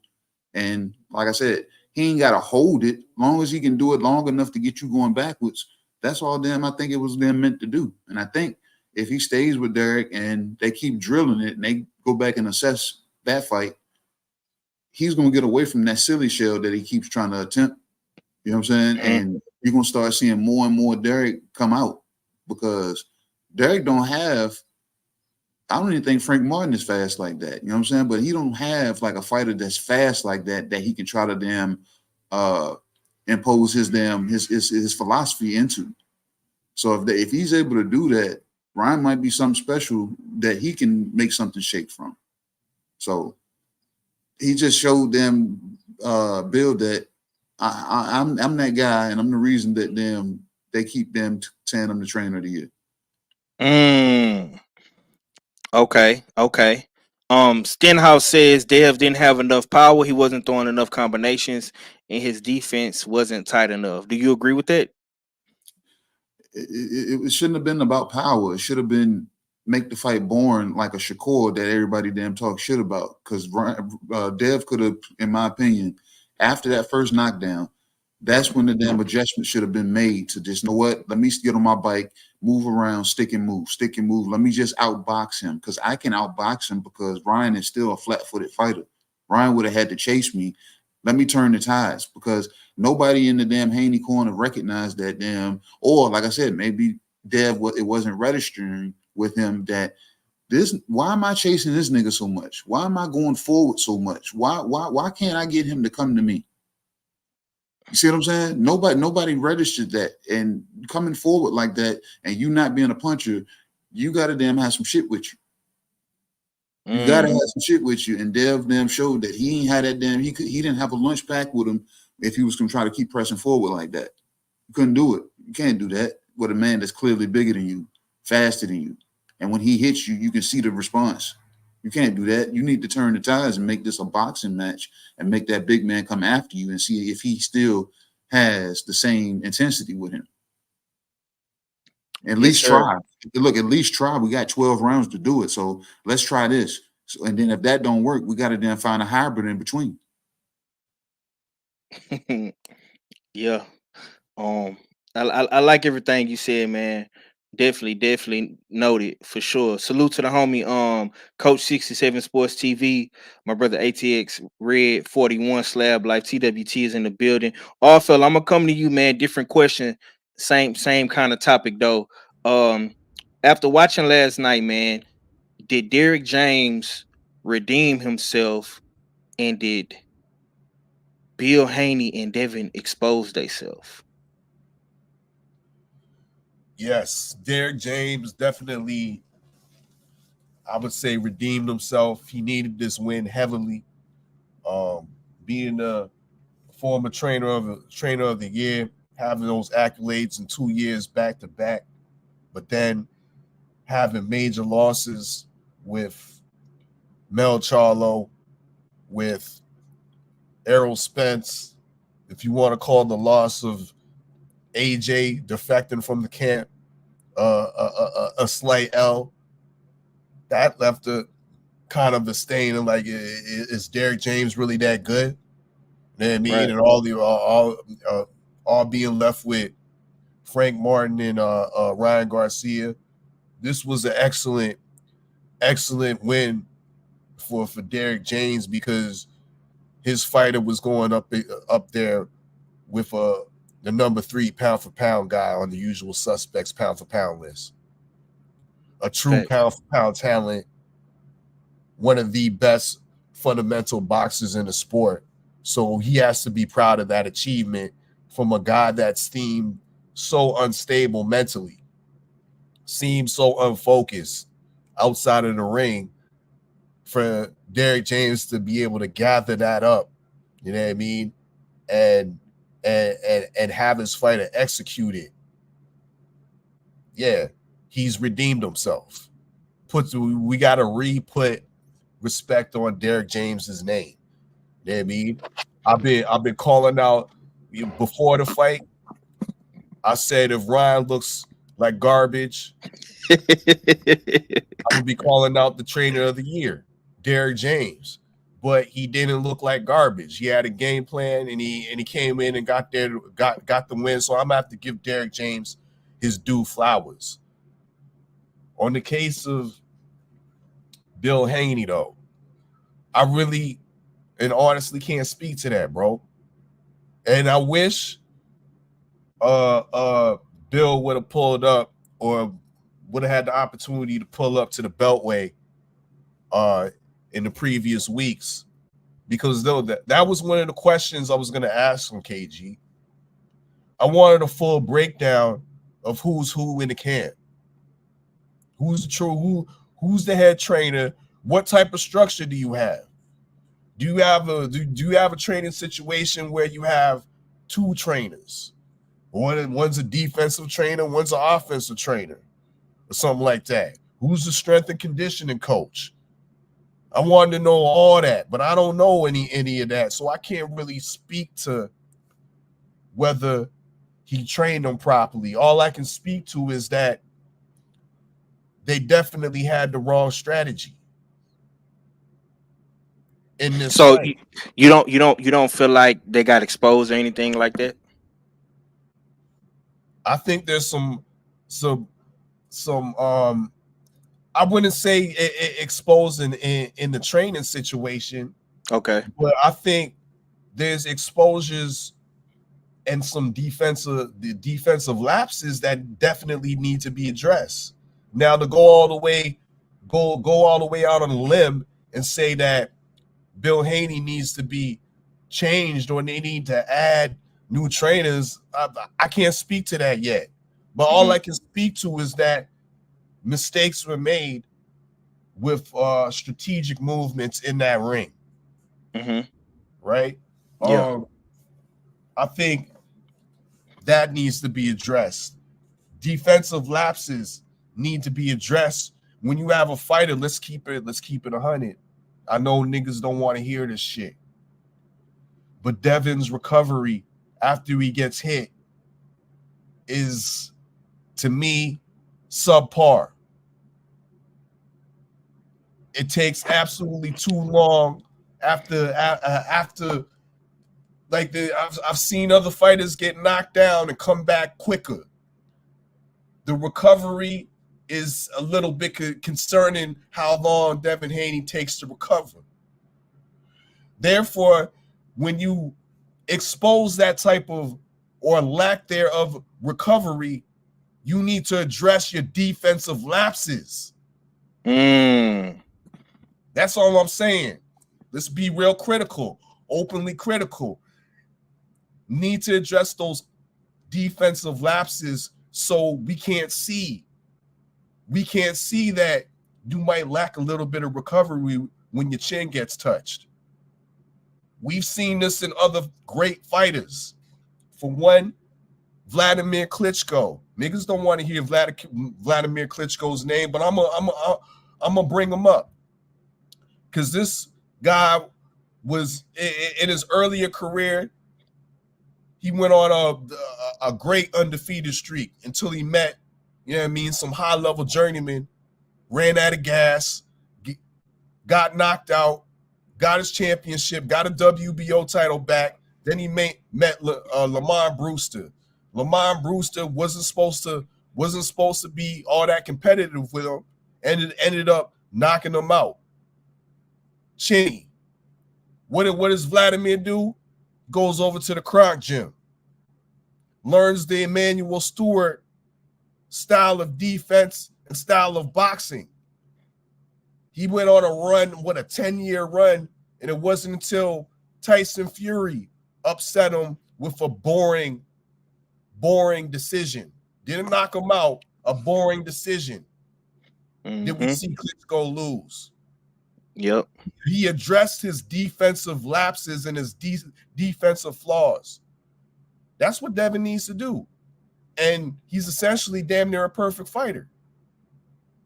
If he had a little bit more recovery power in this fight and a better sense of defensive composure against Ryan Garcia, we might be looking at a different fight, fellas. But that's my take. Okay. Ack, you a fighter. I gotta ask you this question. Because our fella alluded to it, but he really didn't say it. But Queen just put it in the chat. Does Devin Haney have chin problems? And if so, moving forward, Ack, how does he protect his chin from the likes of a T.O., a Tank, a Matias? What did you see any suspect chin activities in the fight last night? What's your take on that as a fighter, Ack? I'm gonna keep it real. Recuperability, that has to do with genetics and who you are. Now, you can't work on that. That's something you got to ask your mom and your dad about. Now, when it comes to being able to transition from offense to defense, that you can help. Um, he, I was kind of surprised. I don't know if the moment got to Dev, being able to transition from offense to defense. I gotta be honest, it wasn't really that well. So I'm questioning as far as the mental aspect. Did Ryan get in his head? I think he did. Did Ryan may have won that battle. People may have thought Ryan was losing the mental battle, but he actually might have won that aspect. That we might have to give him credit for that. All of the crazy antics and stuff that he did, it actually gave him a 10% boost in the actual fight. And I gotta be completely honest about everything. When he dropped his hands the first time, I thought, and he got caught with the left hook in the first round. I thought that he was definitely going to take care of that and it coming rounds, which he kind of did, because it took Ryan all the way up into the seventh round to kind of pierce Dev armor again and actually drop him and knock him down for the first time in his career. So it's one of those situations where, to me, mental lapse and transitioning from offense to defense. Oh my god, Man, you over there playing that goddamn Avengers, man. transitioning from offense to defense, like I was saying, has a key element in it. Devin is a great offensive fighter. We can't take that away from him. I even think that he's good at evading punches, but being able to like roll, catch, and dish it back at the same time somebody let somebody get something off. He kind of didn't display that last night, and I think that that's one of the things that he should go back and work on. He don't got to change trainers, but I do think that he should have somebody in the corner, like an assistant trainer, maybe like what Steels was saying. If he would have came on the Beltway, we could have asked him these questions, and we wouldn't, you know, we would have had a little bit more to go off of. Like I said, Okay, Devin is still okay. talented, but I just think that his chin. Yeah, go ahead. No, I want you to address the chin. Do you think he got chin problems? I think it's not so much chin problems. I think that he doesn't have the best recuperative powers.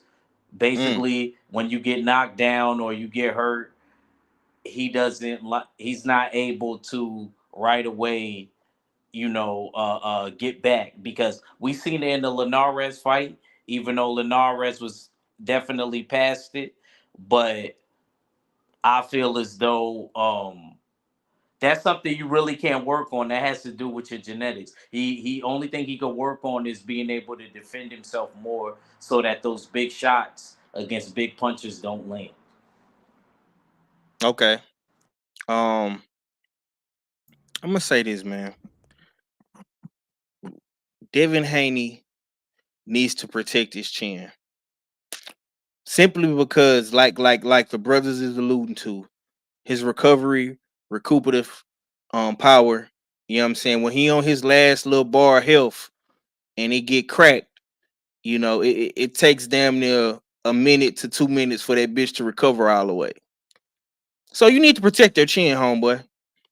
Especially if you coming up in there with fast, powerful guys, which all these guys can crack. You know what I'm saying? It's gonna be real dangerous fighting Tiafimo. It's gonna be real dangerous fighting Matias. It's gonna be dangerous fighting the Gary Antoine or Hitchisons or Kenneth Sims, because all these dudes, they got a good fundamental base just as good as you, and they stronger. Some of them punch way harder than you. You know what I'm saying? Some of them are faster than you. Some of these dudes are going to be able to time you. You know what I'm saying? I think Dev does have a chin problem. I could be wrong, but he doesn't get hit like that quite often. But when he does get hit by guys that can punch like a Linares or a Garcia, he has problems. When he sparred Tank Davis, Tank Davis pretty much did the same thing Ryan did, knocked him out cold on his feet. Okay, and that was with 16 ounces on. You know what I'm saying? I think last night what they had 8-ounce gloves on. You know what I'm saying? So if he has problems recovering, you need to protect your chin at all costs. You know what I'm saying? If your chin has a problem with guys that can punch for real, and they can punch through you, you need to protect that motherfucking chin, dog. You have to be defensively responsible first, then transition to offense. You can't come up in there walking people down like you motherfucking George Foreman or you Sonny Liston, and you can't take a punch from a guy that can punch harder than you. The math don't math with that. I mean, KG, am I wrong? Do you agree? Do you disagree? Do you feel like Devin Haney has a chin problem, or am I tripping? Let me know something. For the longest, that had been my issue with him. You know what I'm saying? What's the issue? Him. Once he gets clipped, how he responds. You can, you can instantly see it. Like he'll throw a smirk on his face, like it didn't bother him, and that's almost like, you know what I'm saying, the age old saying, when a fighter hits a guy and they shake their head, they say no means yes. You know what I'm saying? So his smirk means, yeah, you got me, but at the same time, the rest of my body is saying, no, nigga, you got me. You know what I'm saying? Because everybody damn, you know what I'm saying, responds when they get a good take a good shot. Everybody in sparring. When you sparring, you take a good shot, you smile, you'll then do some kind of gesture or something. But Dev is doing a gesture, but in his mind, but the rest of his body is doing something else. And it's taking him a minute to get back and shake back right. I don't know who has worse recuperative powers, him or AJ. You know what I'm saying? That's a good comparison. I like that. Because AJ gets clipped and it takes him rounds to come back. Now Dev, he had to get knocked down for his faculties to be knocked all over the place for him to try to gather them back together. So he is chinny. I'm just saying he is, but that could be hidden by a trainer. That could be them, you know what I'm saying? That could be reinforced by better, you know what I'm saying, by building a better defense. A more reactive defense instead of being lax with it and dropping your hands. He needs to get into the groove, like I said, bro, and be the pure boxer that he is and stop trying to fight. Facts. Box these guys into frustration, or box these guys to the point that you make them slip up and you can actually hurt them and get them onto their heels, and then that's when you take over. You know what I'm saying? That's when you take over. You know what I'm saying? And not a second before that. Don't go in trying to start a fight off, trying to be in somebody's chest, knowing damn well you ain't got the strongest pop, and you know what happens with you when you get into exchanges. Like I said, that's why everybody goes back and resorts back to that Linares fight. They go back to that fight, and it was that one exchange. I see if it was multiple exchanges throughout the fight, but it was one exchange where he got clipped, and Linares ushered him back to the corner. Facts. So when they seen that stood out, and that probably of course that stood out to Derek James. So, yeah, Dev's gonna have to go back to the drawing board and maybe take up them Wing Chun, 52 blocks, Shotokan. He's gonna have to then, you know what I'm saying, step outside of boxing and pick up some new defensive habits. Because, like I said, he possesses the skill set to outbox just about anybody.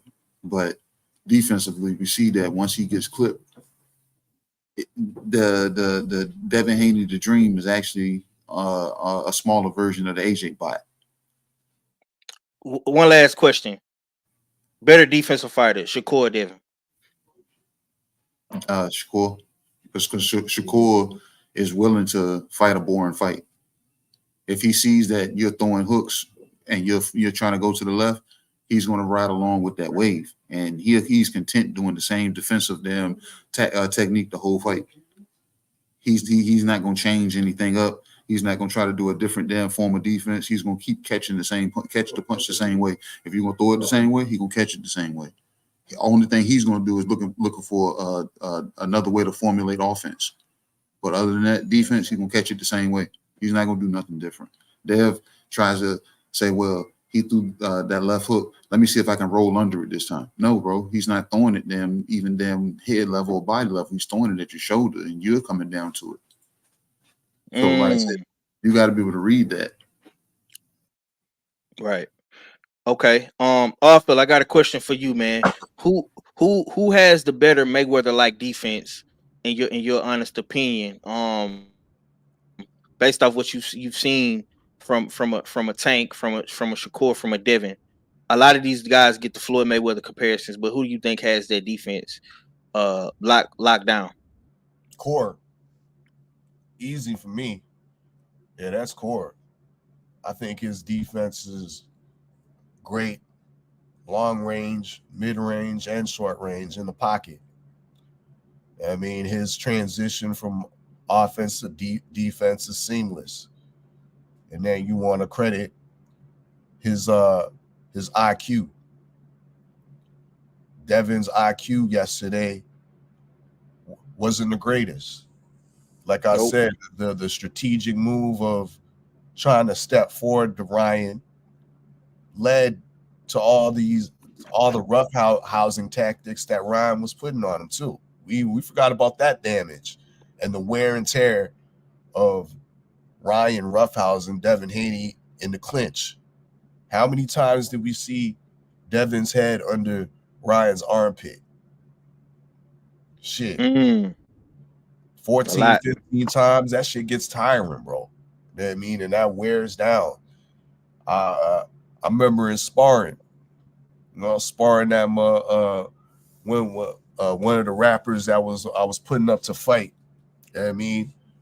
That little motherfucker was starting to get off on me. I said, nah, you're going under my armpit, nigga.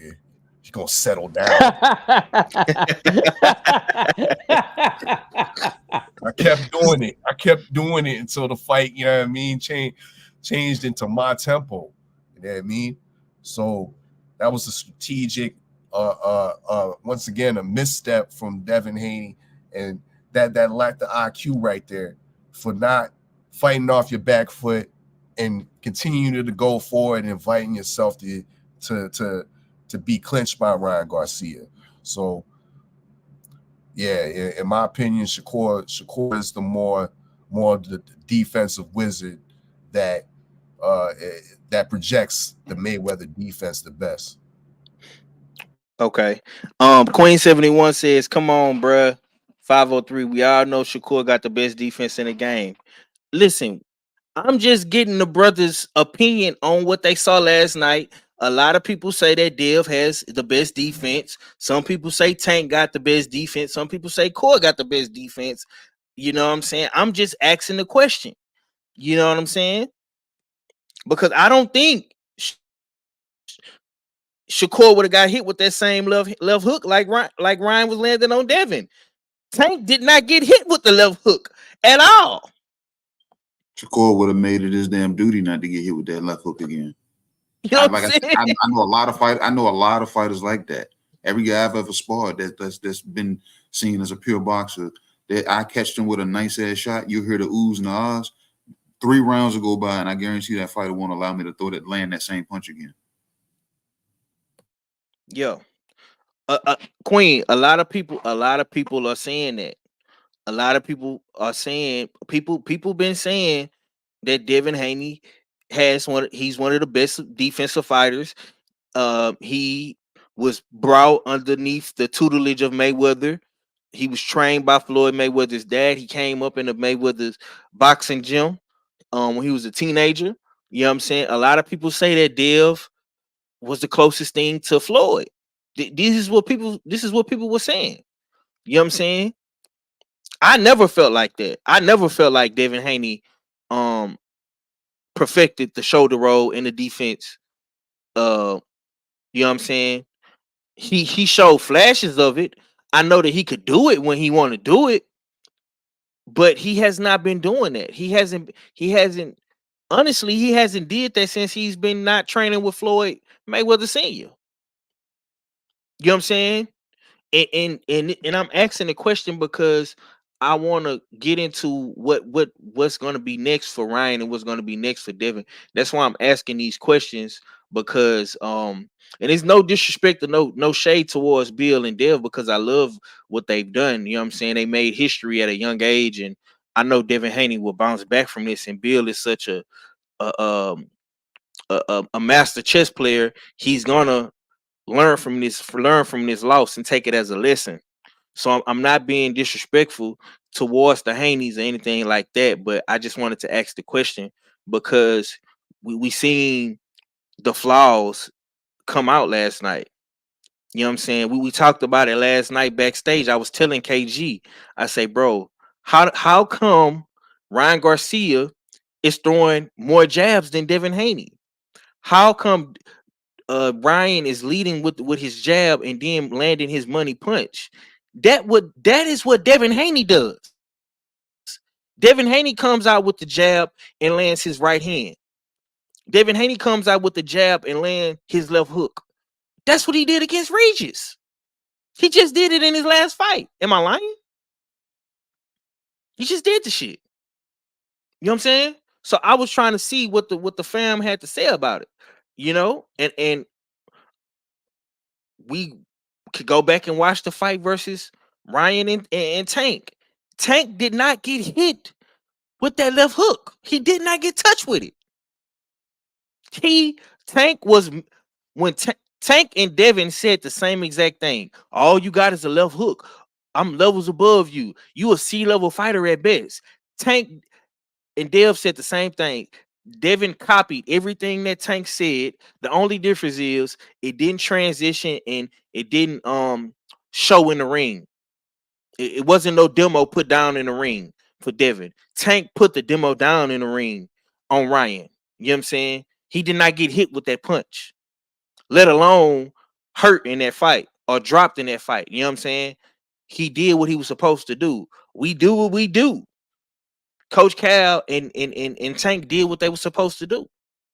And we gotta highlight, we have to highlight the timeline accurately. You know what I'm saying? Because this was supposed to be a anything you could do, I can do better type fight for Dev. Okay, Tank beat Ryan, knocked him out, dominated him. I'm gonna go in here and do the same thing, but guess what? I'm gonna do it better, and the shit backfired. So we gotta highlight that shit with the brightest highlight marker we can find.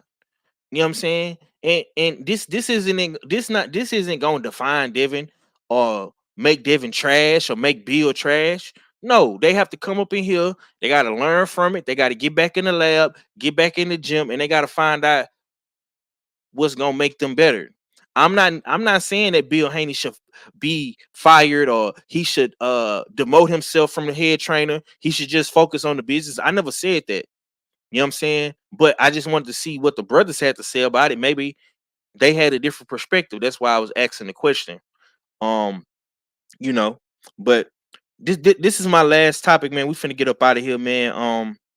This is what Ryan Garcia had to say, man. We're gonna get up out of here.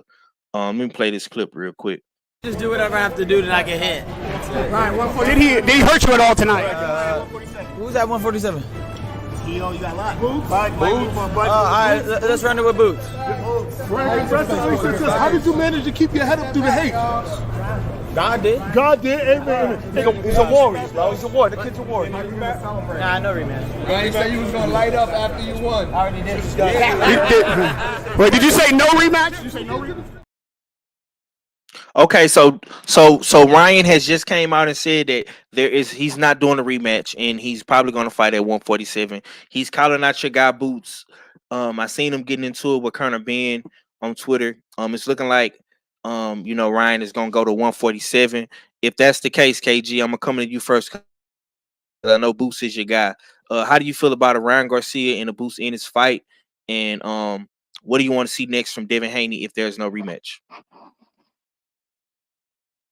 I don't think Derrick James would want to do that to himself. It'll be a it'll be a replay of Bud over Earl, and Okay. we know Boots switches as his actual style. You know what I'm saying? It ain't just making adjustments and switch. No, Boots is actually switching while he's throwing punches. I don't think flat-footed Ryan would be able to keep up with that.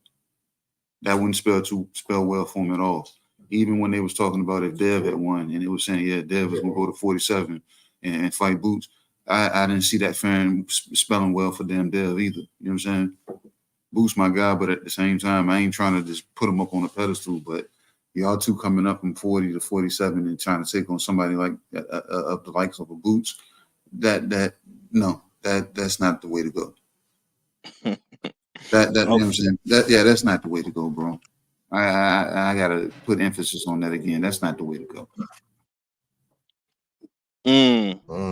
Okay. Okay. What about Dev? You want to see Dev take a Sander Martin, a Adrian Broner, a Bladder Flair? You know what I'm saying? You know, Hitchison's. Are we asking Dev to go to 47 or stay at 40? No. I think Dev is gonna stay at 40. Yeah. So him staying at 40, I think he go ahead and take a boxing match with Sandor Martin. You know what I'm saying? Because and try to avoid the call outs that he's about to start getting. Because now Sabir Matias is going to really look to you know what I'm saying, go through his opponent and jump right on the phone. Tio, as soon as he gets through his opponent, he's going to be looking to jump right on the phone. Pitbull, as soon as he gets up off that damn turquoise couch, he's going to be looking to make that call. You know what I'm saying? Yeah. Because they see something and they see somebody holding a belt. Because at first everybody was looking at the title holders and saying, you know what? Easiest road is to go through Pitbull. Let's go ahead and get him up out the way and get the belt from him. Now they're all stopping in the middle of the road and looking back and saying, no, the easiest way of travel is to go through Dev. Let's go ahead and get him up out the way. Because if he's chinny like that and he let Ryan do that, and Ryan's a one-handed fighter, I throw with both hands. All three of those fighters can say that. You know what I'm saying? So yeah, it'll be who or Dev either to stay the course with the integrity that they're riding with and say, you know what, all right, I want who's next. Because if Ryan is saying there's no rematch, all right, well, stay the course. Sabir Matias, Teofimo, or Pitbull, where you at? But if that's not the case, he needs to go ahead and go take a boxing match and go ahead and get Sandor Martin. Okay, the homie says, does Ryan take a loss from Boots fight if he loses? If not, why not fight Boots? No, he can fight Boots, but Boots gonna beat the fuck out of his ass. That's all I'm saying. Right. Listen, and that's not even a bias. Listen, man. If Ryan goes to 147, bro, he would need to fight somebody like a Alexis Rocha or something like that. Probably what's my man's names? Ramos, you know what I'm saying? Somebody like that. Or even, you know what I'm saying? What's my man's name that just signed with Golden Boy? That lost to Josh Taylor, Ramirez. Maybe fight Ramirez or something. You know what I'm saying? You know, something like that. You know, maybe a Barbosa or something like that.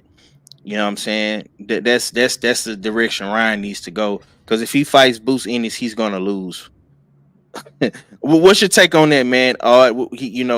Ryan say he'll fight Boots. He getting into it with Conor Ben. Yeah. You know what I'm saying? What's your take on Ryan at 47 and what you feel about Dev his next fight? I disagree with all y'all niggas, bro. Facts. Let him go ahead and fight Boots. What we saving Ryan Garcia for? I mean, we ain't expect him to come this far. You know what I mean, now we looking for little safe fights for this nigga to come up to 147. Nah, let Boots get his marquee fight. He don't have no marquee opponents on his resume. Eddie Hearn has been preaching now that he has Boots on his over in his stable that he's gonna make Boots into a legitimate star. Well, to make him into a legitimate star, you need that dance partner. And Ryan Garcia seems like he can be that dance partner. Shit, the nigga looked like he was a middleweight in there yesterday, didn't he? You know what I mean, he is probably been he's really a welterweight. So let him go up there and get that Boots work. Point number 2. As I was perusing and looking around the other shit that a lot of niggas don't pay attention to, guess who was in town yesterday? Ak Reacher, my boy Big Turk. His Excellency Turkey Al-Rashid was there watching the fight. His Excellency was posed up in a picture with none other than Eddie the Germ Hearn and Jerron Boots Ennis. Facts. Could this be a possible fight that Big Turk would want to pick up? Or switching over to Devin Haney? Is this a fight that Big Turk will want to pick up the rematch? And maybe the rematch between Ryan Garcia and Devin Haney happens at welterweight. Because we all know during the lead up to this fight, lead up to the weigh-in, Devin Haney looked, he didn't look the greatest on the scale. He looked real skeletorish, just like, but being the true professional that Devin Haney is, he made the weight. Ryan Garcia decided not to. There was already speculation about Devin Haney possibly moving up to 147. Would this be the perfect opportunity for him to go to 147, fighting a rematch with Ryan Garcia on more fair terms with regards to the weight, right? Hey, hold on. Hold on. Y'all check this video out. I don't know if y'all seen this video real quick, but check this shit out. Hold on. It was amazing. I thought, well done. Oh, really? Fuck you. Fuck you. Fuck you. My son, you piece of shit. What are you talking about? Fuck you. You know you're a piece of shit. And that's what you get. Really? Now what are you going to say? I'm going to say, Luke Campbell and fucking Devin Haney, fuck you. Now who you got? Who do you got? Jerron Ennis. Who? Jerron Ennis. How about Pitbull? You know he's good. Jerron Ennis is good. Yeah. Yo, go ahead, Eddie. Go ahead. Yo, that's it. You see how that nigga energy changed, bro? Yo, that nigga just got clapped. He got real quiet. Nigga calling out real quiet. So what about Pitbull? Be good, man. Come on, give me Pitbull, dog. What you mean? Oh man, dog. Go ahead, bro. My bad. I just had to show the people that shit real quick. Go ahead, that shit's classic right there, bro. But yeah, with Big Turk being in the city, you know what I mean, these big fights can happen. You know what I mean? I wouldn't be surprised. We got to see what the numbers look like, bro, because I think the numbers did real well. You know what I mean? Just off my premonition, just looking at how many people were watching the motherfucking preliminary fights. When you got 60, 70,000 people in the chat watching preliminary boxing on the zone, you know it's a big fight. You know, dig? Niggas in the chat asking, is the big fight on yet? Is the main event on yet? Can you watch the main event on this shit? Like, no, nigga. So maybe that turned into sales. You know what I mean? Pay-per-view sales. Yeah, I'm estimating it's gonna do well, and we just might see a rematch. But will it be advisable to have it at 140 for Devin Haney? Should he move on up to 147 and try to take that rematch? there's possibilities. There's definitely some possibilities. He's still the WBC champion at 140. Sandor Martin did, I think, have to take some step aside money for this fight to happen. So legally, he got next. And I agree with KG that he might be the right option as far as on the comeback trail. Fight a boxer. You know what I mean? Big respect to Ryan Garcia. Stay away from the Matias, the Tio fight as of now, and season up your you know what I mean, your defensive prowess up, and fight your mandatory against Sandor Martin, and then see what happens. But that's my take. Okay, Ak, I'm gonna come to you, man. Take us home on this. What do you want to see next from Dev? What do you want to see next from Ryan? How do you feel about possibly seeing Ryan Garcia in a Boots Ennis? It looked like Papa Ryan had a real quick change of energy when they brought up the boogeyman Boots. What's your take, bro?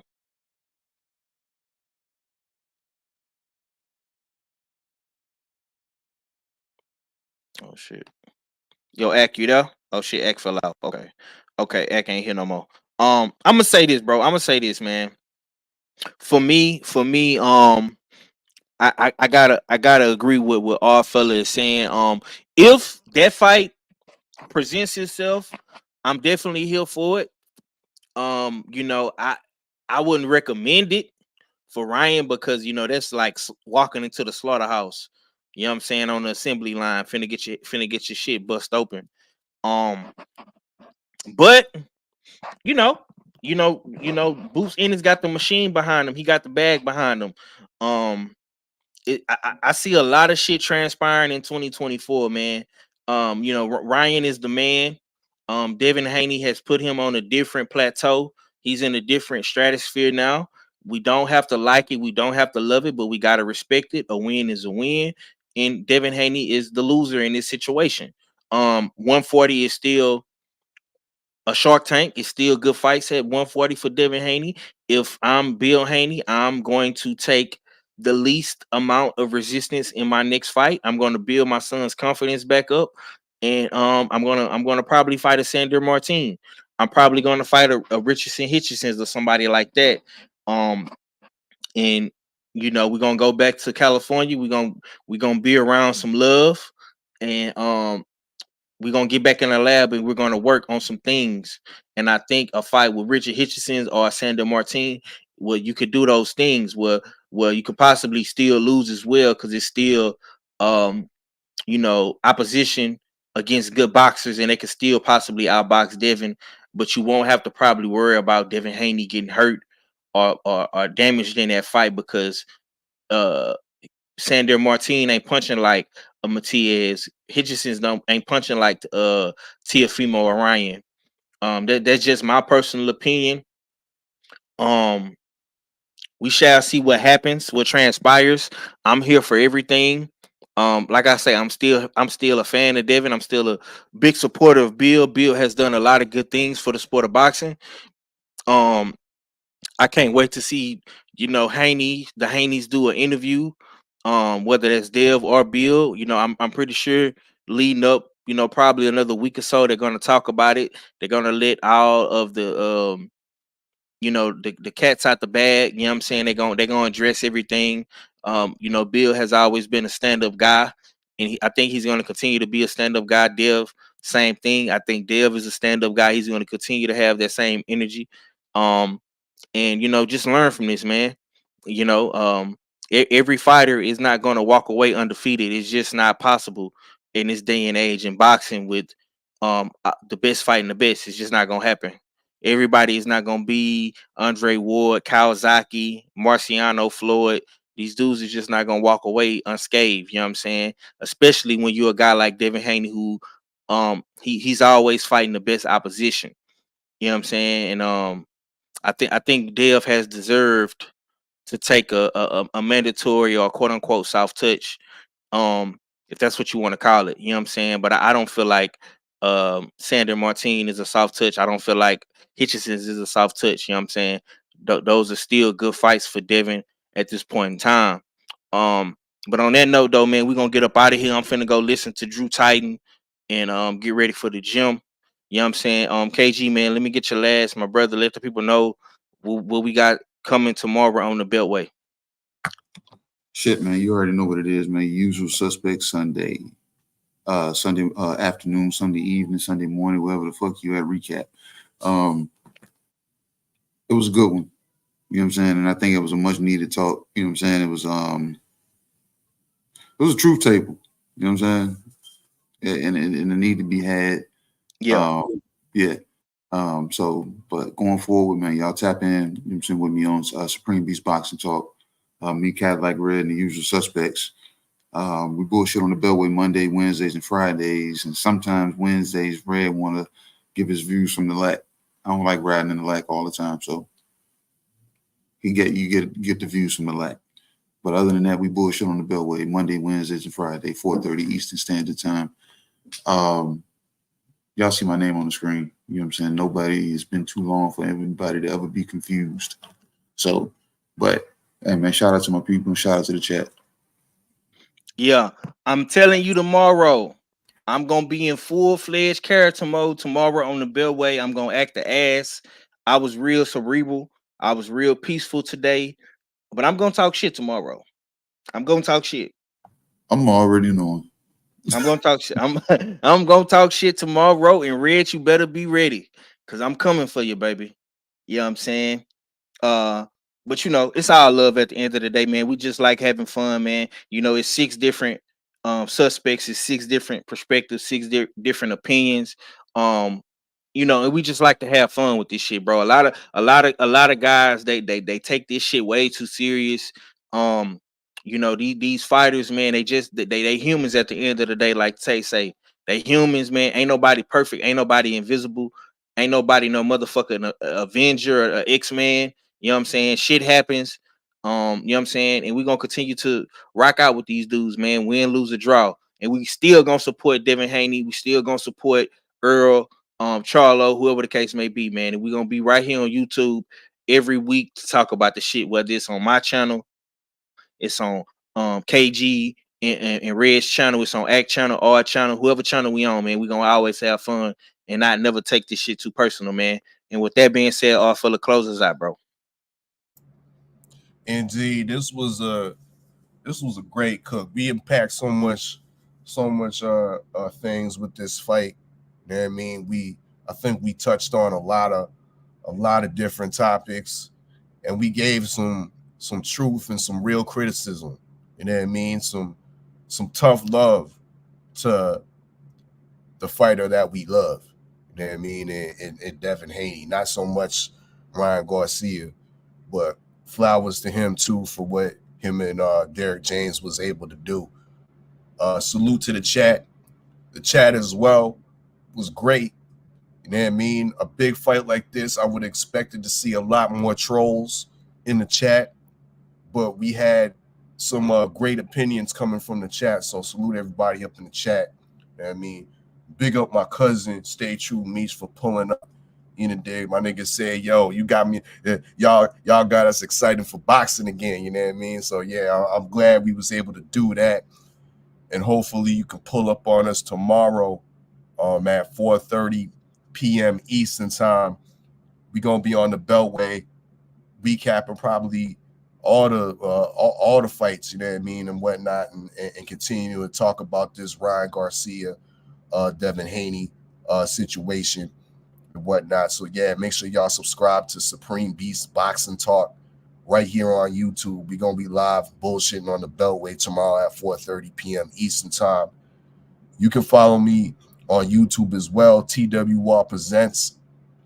Salute to my guy Fox and Mills Grills. They got a hit record out called Ambition, number 25 on iTunes and whatnot. They got their plaques and whatnot. We got the listening session up. Go tap into that. Run those numbers up. Let me speak on that real quick before I drop the mic, because I had a dispute with YouTube. You know what I mean? YouTube loved trying to take down my videos and whatnot. And all I'm trying to do is promote independent artists and whatnot. So I won this dispute. You know what I mean? I had to appeal twice, 503. You know what I mean? But I actually came out the victor. So it feels good to beat YouTube for, I mean, once in a while and things like that. So to all YouTube creators that sometimes get those strikes or get those funny emails from YouTube's regarding your videos, don't be afraid to appeal it. You know what I mean? Don't be afraid to continue to appeal it more than once, because it might take that second or third time before they say, you know what, I ain't fucking with this nigga. He got his paperwork right. He knows what he's talking about. I'm dropping this shit. You what? So yeah, salute to my persistence. I hope y'all take that into y'all can take that and put it into your life with it. It's your favorite yet your most hated odd fella. Salute to the usual suspect 6. Salute to the L, D, B, C. And I'm Gizon. We right back here tomorrow, man. Same time, different channel, man. Supreme Beast Boxing Talk, man. 3:30 Central, 4:30 if you on that East Coast, man. And it's just like that. Peace.